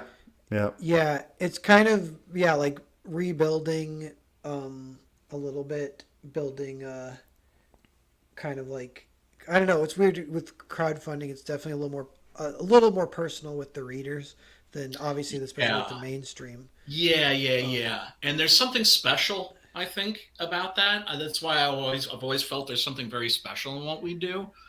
I don't know about you guys, but when it comes to the actual manufacturing of my comics, I just wish that I could like run the printer. You know what I mean? Like pour the ink in. It'd be Yeah. great if I could like instead of just pressing a button, use a crank, right?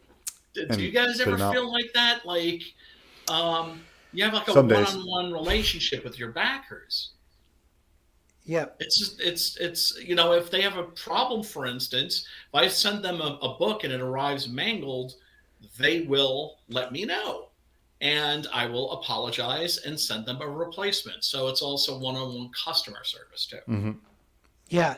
Yeah, 3D Zach is a dude around, although I haven't seen him around in a while, but he's around, I think. And he bought a giant printing press and put it in his basement. And I flew out and visited him, and we Did he printed really? some books out there. Yeah. That's badass. What a Chad.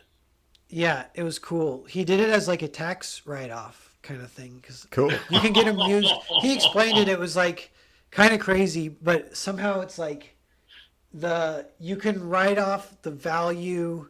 A new one costs like 80,000, and Oh my the gosh. company they can write it off like 7 years or something. But on the eighth year, they can't write it off anymore. So they want Yeah. to be able to write it off. So after 8 years, they buy a new one, and then that old one just gets cast aside, and they sell for 10,000, but they work fine.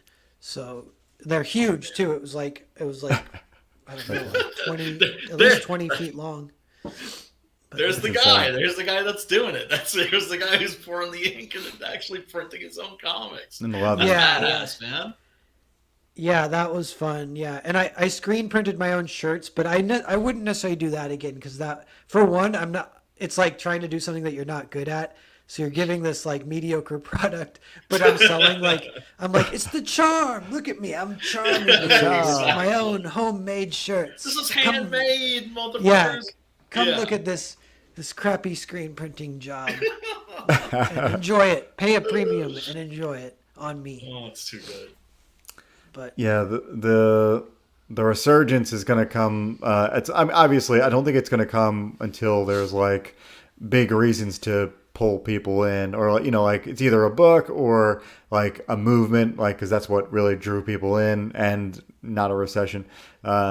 But yeah, I think it doesn't really matter for me because I'm like I've got 6 chapters to get through. So like you can take 10 years with this recession thing. By that time, I'll have the 3 volumes ready to sell, Yeah. and I'll be ready at that point.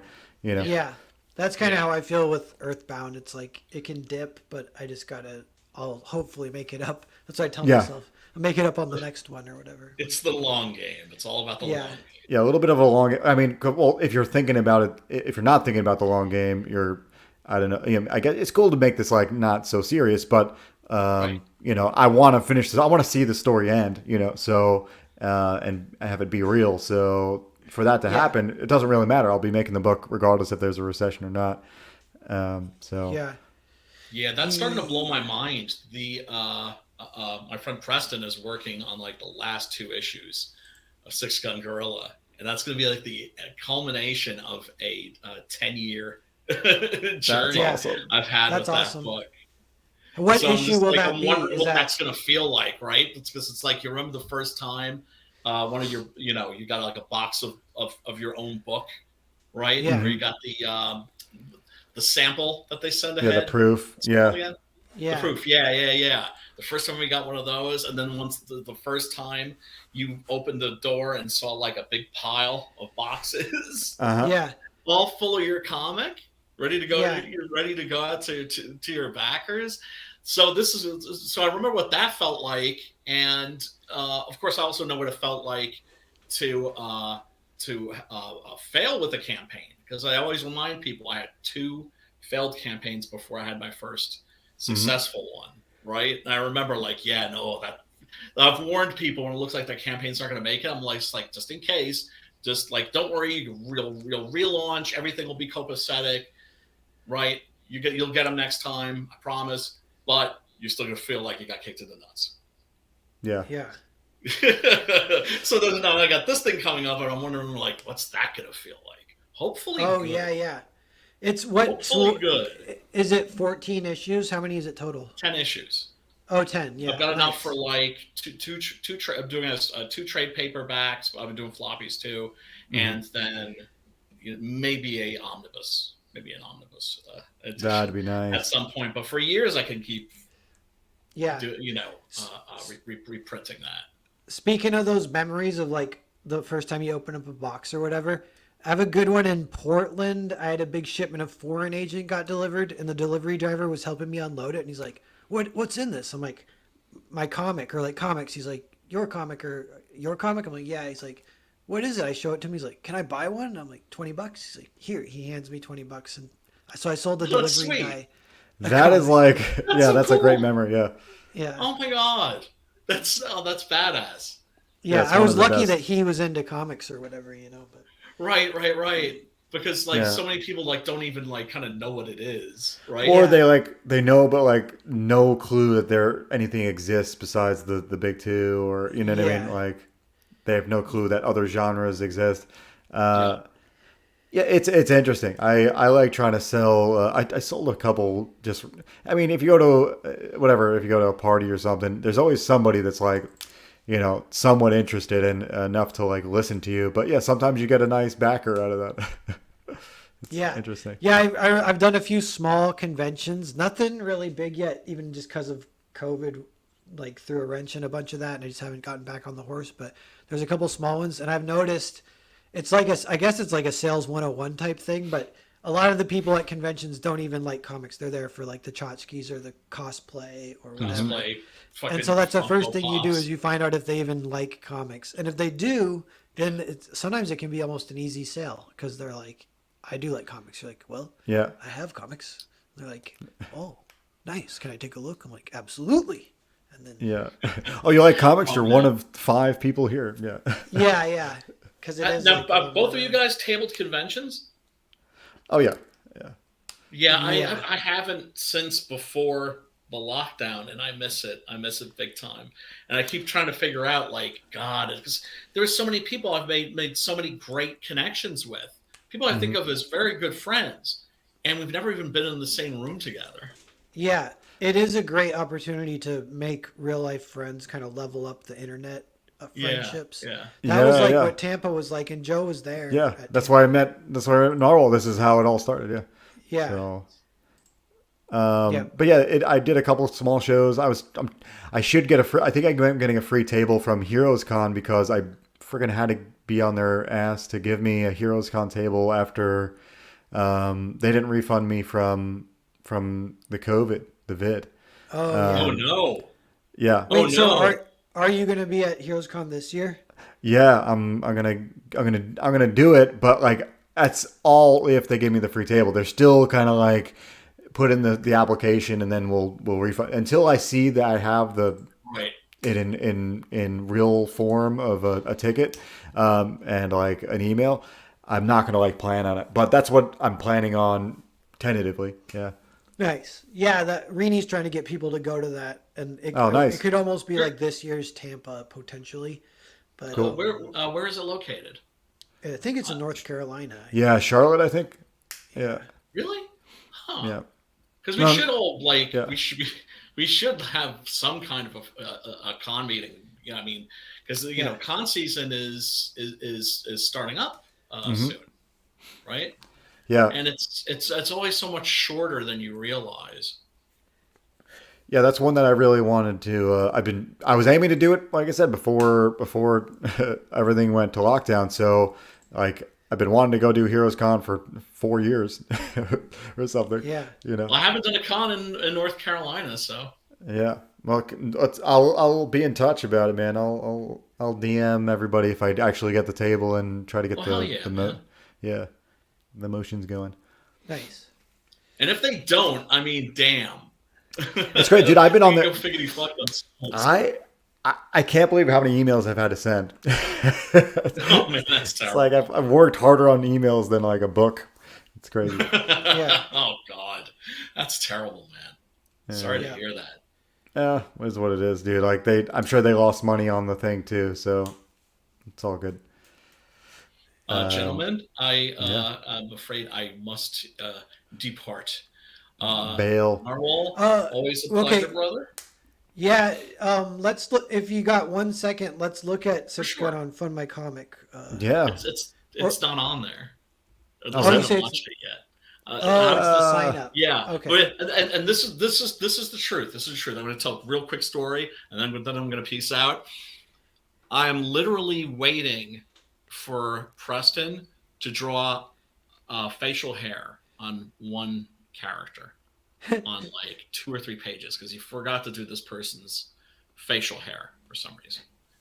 And I'm waiting on that so that I can go and have the pages lettered. So basically, the campaign is like in a coma. It's in a standstill right now because Preston literally can't just draw me a fucking mustache and a beard. A barber paradox, yeah. Well, he's ADD. I believe he's ADD like myself, so you know. And he's like super mega talented, and he's an awesome guy. So I cut him some slack, but I gotta bust his balls when I get the opportunity. Joe, this looks like a fantastic book. I backed it. Everybody, if you can't back it, first of all, you should back it. It's $15 for like what, a 72, 73 page. No, it's a little more than that, but yeah, that's still insane. Yeah. That's insane. That's an insane The value. digital 15, yeah. The digital's 15, yeah. The physical is 28, yeah. Yeah. Yeah, that's freaking. I mean, yeah, you really can't go wrong. And I guess I will peace out of here and wish you luck with this campaign, sir. Yeah. Dude, I really appreciate it. Brian, I'll DM you because like Narwhal, you said, like we actually did not meet until now, but now we know each other, so I'll hit you up. Yeah, it's good that you guys got to meet. And yeah, Brian, thanks for doing that, hanging out and helping us do the after party. It's been a good conversation. And yeah, Brian's an encyclopedic knowledge of cinema, which I appreciate. And dude, I'll know. dig into you more for that later. But it's more like a I don't know, not really an affliction, but it's something that happens to you. And let me put it that way. Yeah. A curse, yes. Well. Thanks anyway. I really probably will pick your brain at some point going back, you know. Yeah. Hell yeah. Look, I'm down for the scene and I try to make myself useful where I can. Rising tide lifts all boats, so to Yeah, speak. absolutely. Anyway, peace and love. I'll talk to you guys, fellas. God, I'm a cotton mouth. I will talk to you, gentlemen, soon. Okay, see you, man. It's like I'll see if you don't see you now, I'll see you another time. And Yeah. yeah, um, dude, See, fun guy. Yep. Yeah, that was cool. Yeah, that made me think too. I go through phases where I'll watch a lot of movies, and I kind of am butting up against like I've almost watched every movie I wanted to watch. So now I rely very heavily on recommendations. And so I'll ask him sometime. I'll be like, "Give me a list or something, like some classics I might have missed." I watched a few, and there's I'm sure if I really dig, but it's weird. You got to kind of match it with the mood you're into, so you can't Oh just yeah. like go down. But I watched. Speaking of Sherlock Holmes, there's a Billy Wilder Sherlock Holmes movie. No I forget way. what it's called even.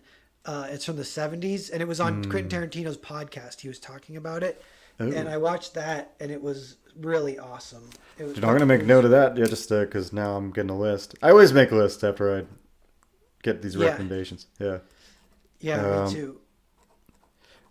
Yeah, dude, that's cool. I feel like I like picking up movies for like the company you're with. It's almost like watching the movie for the connection. It's almost like your interactivity, but the meta version of it.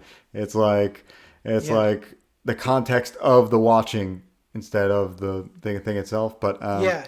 Where you mean where you like you see it through their eyes, or you kind of watch their reaction? something like that, or like the watching the movie with them makes the movie better. Because they're that type of person for that type of movie type of thing. Yeah.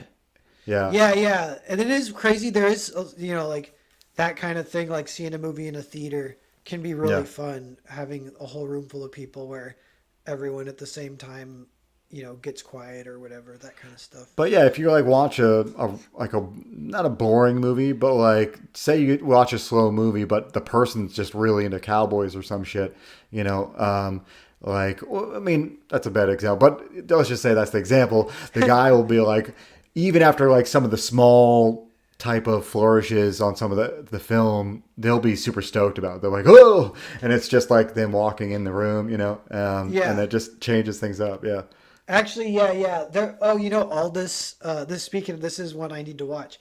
Aldous says he loves Pink Flamingos, and he loves watching it with people because he likes to see them see it for the first time. I think Oh, nice. it might have it's John Waters that might have the one where Divine like eats some dog shit or something. I can't. Oh, remember. okay. But so I think that might be why he likes it. He likes people getting weirded out by how crazy it is. But Yeah. he claims it's good, and that's John Waters. Everyone says he's great too, almost in that same category as like David Lynch, kind of cult director or whatever. Yeah, I can see that. Yeah, I mean, it's hard to put him up there with that, but I don't know. I don't know of him enough. Yeah, actually, I haven't seen any John Waters, but yeah, Pink Flamingos. I gotta check it out. I'm gonna I'm put gonna- it on. It's also on the list for sure. Yeah, some of them I wonder if they're free on YouTube or Tubi. That I always like that too, because that feels like they fall through the cracks a little bit, especially YouTube. Then you're like, oh, this weird movie fell through the cracks. I'm gonna watch it. Yeah, dude. You ever watch a movie that's like incredible? The first like act, not the first act, maybe even like just the first introduction, the setup. It's just like an incredible setup, but then doesn't go anywhere. I feel like that's happened before recently. It's so bizarre because you're like it sets up so well, and you're like, how did you drop the ball here? Like you were perfect with the setup. Well, I want to hear an example. I can think of the opposite a little bit, which is a little bit more forgivable for sure if it Like ends good. what? There was one that ends good. It's actually one of my favorites, but it's called Southern Comfort, and it's like it's a Warren Beatty. No, not Warren Beatty. It's shit. The director. It's the guy who wrote Alien, and he directed The Warriors and stuff. Oh yeah. I'm gonna blank It on the has a name, but W in it. That's why I messed it up. But I think Walter Hill. Walter Hill. Yeah. Nice, man. So yes, and that one is free on YouTube. So it totally fell through the cracks, and it's about what's it called if you join it's the National Guard in training in Louisiana. So like that's like already I don't like it. I'm like, why would you watch a movie about the National Guard? I want to watch the actual Marines being badass. I don't want to watch the freaking National Guard. Yeah. And they're in training. I don't want to watch freaking training. And then but anyway, so that's like what it is. And then the training goes wrong though, and they kind of run afoul of the locals who are like these French, Louisianan swamp people. And then it actually does become like a life or death type of situation, and it escalates more and more. And then the last like half hour is just like the best shit ever. And so like it's really shitty in the beginning, but like it just comes together somehow. Yeah, and even Yeah. like it's not even like that bad in the beginning, but I'm just like, fuck, a movie about the National Guard, like Yeah. who does that? Yeah, it's crazy. I can't think of a movie of my example, but I just remembered a book that was this way, especially the audio version. But it's another cyberpunk book called Snow Crash. But the first chapter is incredible.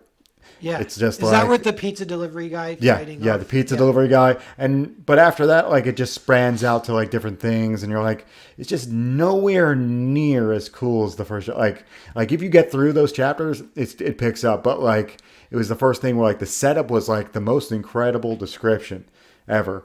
Yeah. But there's movies like that, and if I can remember an example, I'll bring it up. But yeah, Oh. something like that. I got one more for you. It's Body Double. You could put this on your list too if you haven't seen it. Okay.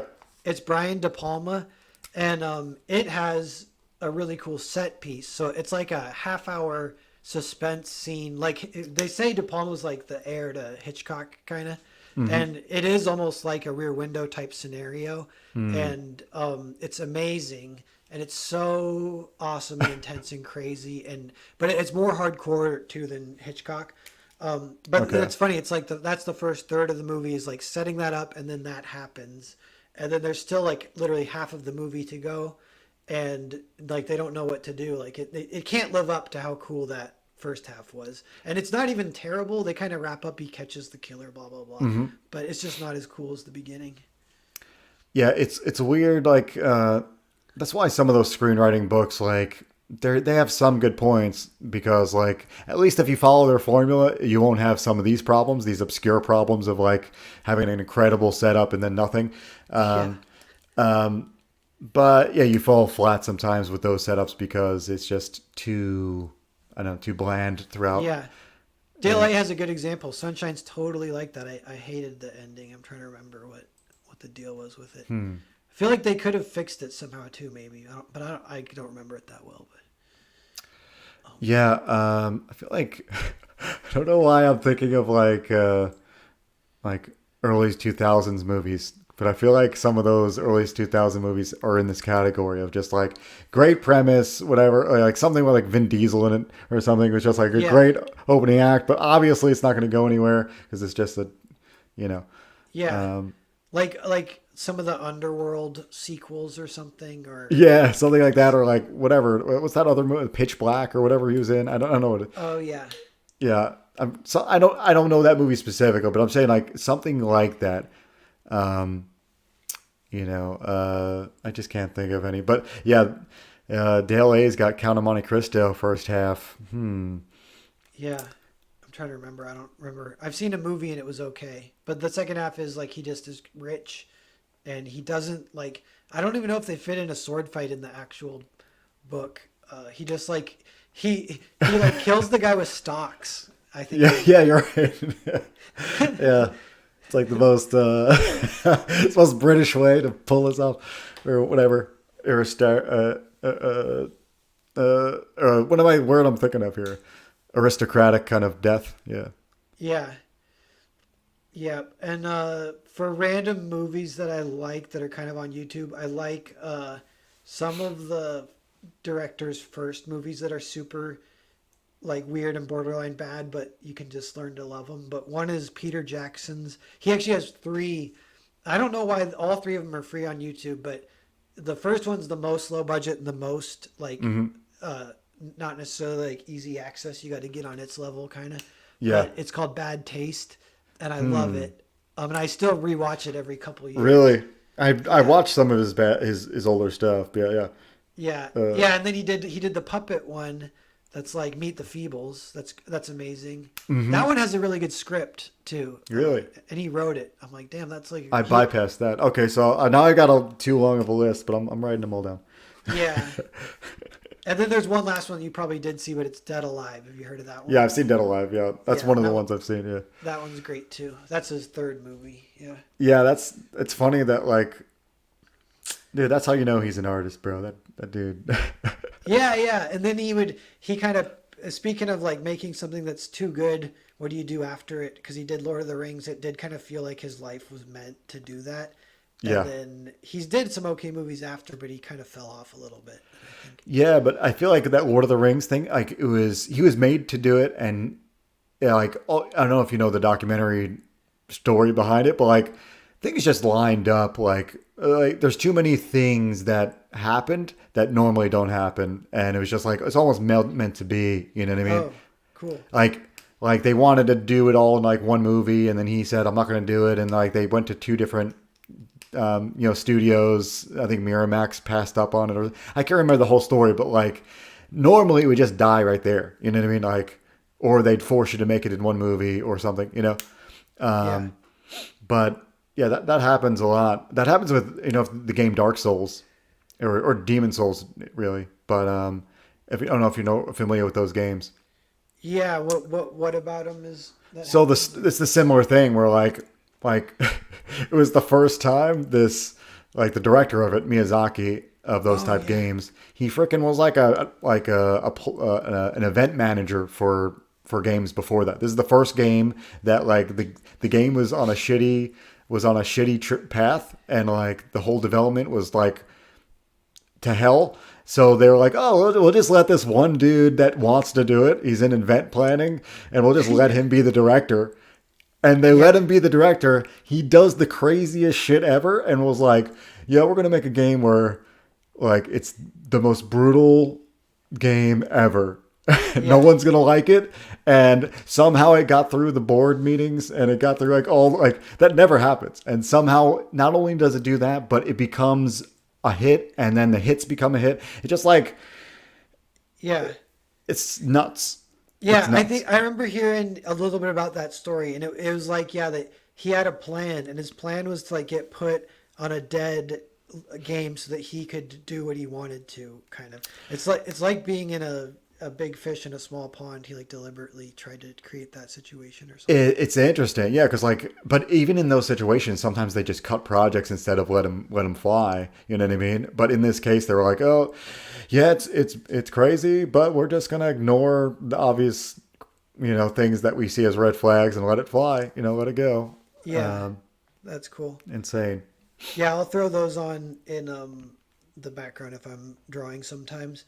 And there's even, I think it's just Dark Souls 1, but it has like kind of a cool quote unquote story. Like I remember how it begins is like you're an undead dude who wakes up, and they're like, well, there's a prophecy that one of these undead, one of these days is going to ring that bell. It might be you, so you should just see if it's you. So go try to ring that bell. And that's like the game. I'm like, that's awesome. That's so fun. That's a fun way to like do a prophecy too. It's interesting, yeah, because like, yeah, there's no way around it. And the best part about the story is like, it's all that kind of make your own adventure. I know Miyazaki was like really into these like choose your own adventure stories and stuff. Yeah. But yeah, it was also because he didn't know English, and he was reading a bunch of fantasy English shit without really knowing the language. So he kind of had to make things up. But yeah, interesting stuff, like things like that, like the stuff he's doing, the Eco games, like the Eco Studios that did Eco and Shadow of the Colossus. Those are great. Those are like rare games that are like elevated to art Totally. levels. I love those games. Yeah. Yeah. Do you ever hear about or play Silent Hill 2? That's another one that people say is like perfect and one of the best games ever. Yeah, I never played it by myself through and through, but when I was in high school, me and my friends would play it, and I would just like sit there and watch and just laugh and have fun. Yeah, that's cool. Yeah, I watched a full Let's Play of that a few years ago, and I love the soundtrack. The soundtrack's my main go-to if I'm just need to listen to something and not watch something. Serious? That's hilarious. Yeah, I listen to the Silent Hill 2 soundtrack. That's a cool story, and that's something I want to do, that genre, but it is kind of hard to think of without just being a blatant ripoff of Silent Hill kind of thing. Yeah. But I'm like, I want to do like a haunting horror, psychological, more chill but still scary kind of thing. I've been trying to think of a while for how to go about it, but then I was like, recently I was like, maybe if you go just a little more Junji Ito, which is like more freedom to just be freaky and whatever the fuck, you can draw some crazy freaky shit. You don't have to explain it. Whereas Silent Hill, you kind of have to explain everything, and Right. everything needs a double meaning. And Yeah, that's the best part about those games. Yeah, it's like way deeper than it first appears. Yeah, so is that, I guess that's the next thing you're going to put on the back burner, like a back burner project, because I know you're working on animation and short film stuff, right? Yeah, yeah. And as far as like projects I want to write or whatever, it might not even be a comic, but I want to write it. But I might not write it for like, unless more ideas come for it to be more suited. But right now for writing, I'm just polishing up the Percival script, which has been completed, but I need to kind of redraft it. And then I wanted to make the Percival story is like, it's like a traveling healer kind of thing. So I'm like, that's actually like it could be a TV show, episodic style. Yeah.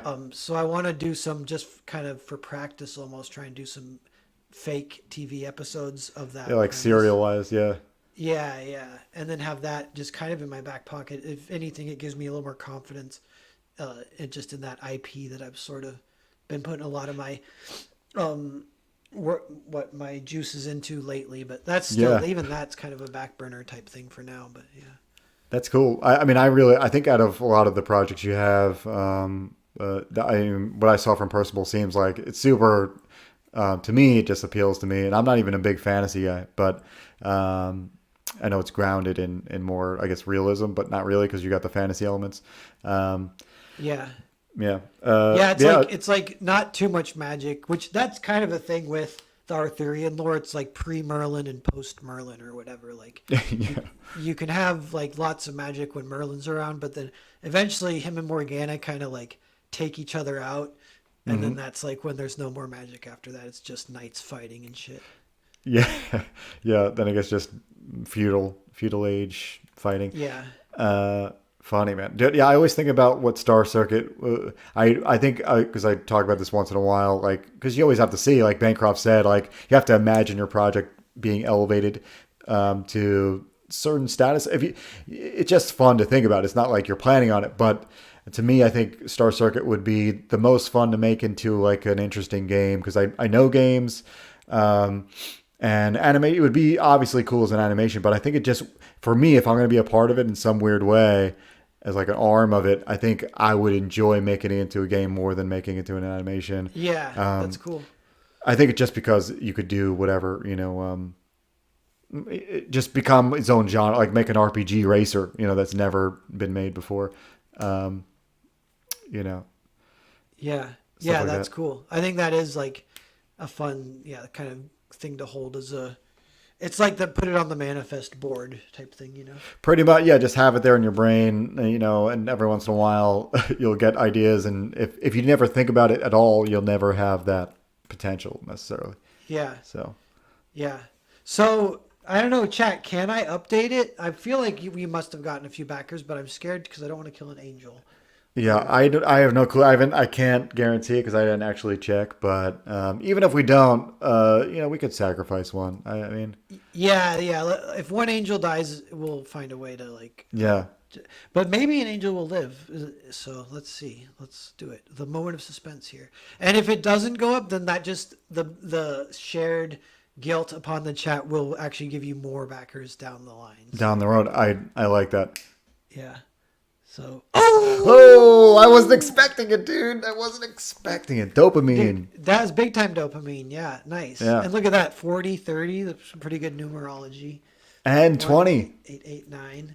Yeah, so now it's getting still close to 2,000, but totally hit 40 backers, which is nice. Yeah, that's a nice even number.